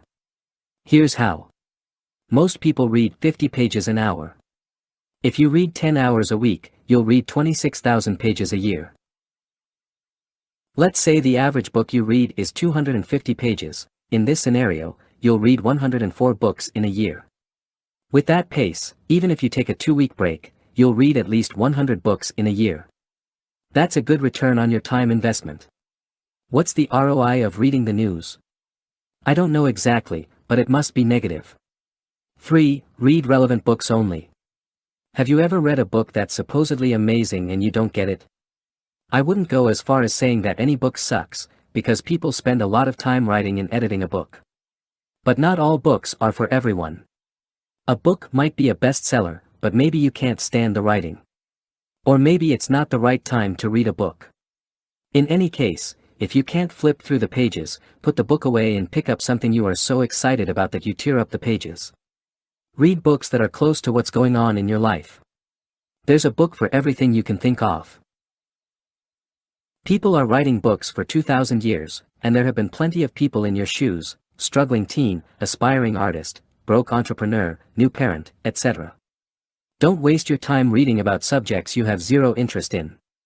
Instead, pick out the books that are related to your profession or hobby. Read books about people that you admire. Don't read a book just because it's a bestseller or a classic if it has no meaning to you. 4. Read multiple books simultaneously. There are no rules to reading, so you can do whatever you want. At times, I'm reading 5 books at once. I might read 50 pages of one book in the morning and then read another book in the afternoon. That's how I prefer it. Others like to read a book cover to cover and only then read something new. If you're reading something that's complicated, you might want to read something that's easier for the evenings. I like to read biographies before I go to sleep because they are like stories. Fiction also works well in the evening. I don't want to read a book about investing in bed with a highlighter and a pen. If I do that, I will be awake until 3 a.m. because my mind is buzzing with the new things I'm learning. 5. Retain the knowledge. Knowledge is only good if you use it. To retain knowledge, you need a system that helps you do that. This is how I do it. When you read a book, use a pen to make notes in the margins and highlight important text. If you're reading digitally, be aware of over-highlighting. Just because it's so easy, you shouldn't highlight everything you find slightly interesting. Keep the highlighting for aha things only. If you read something you want to definitely remember, fold the top or bottom corner of the page. For digital readers, take a picture and store it in a note-taking app you prefer. When you finish the book, go back to the pages with the folds and skim your notes. Write down, use your note-taking software or physical notebook, in your own words what the book is about and what advice the author is giving.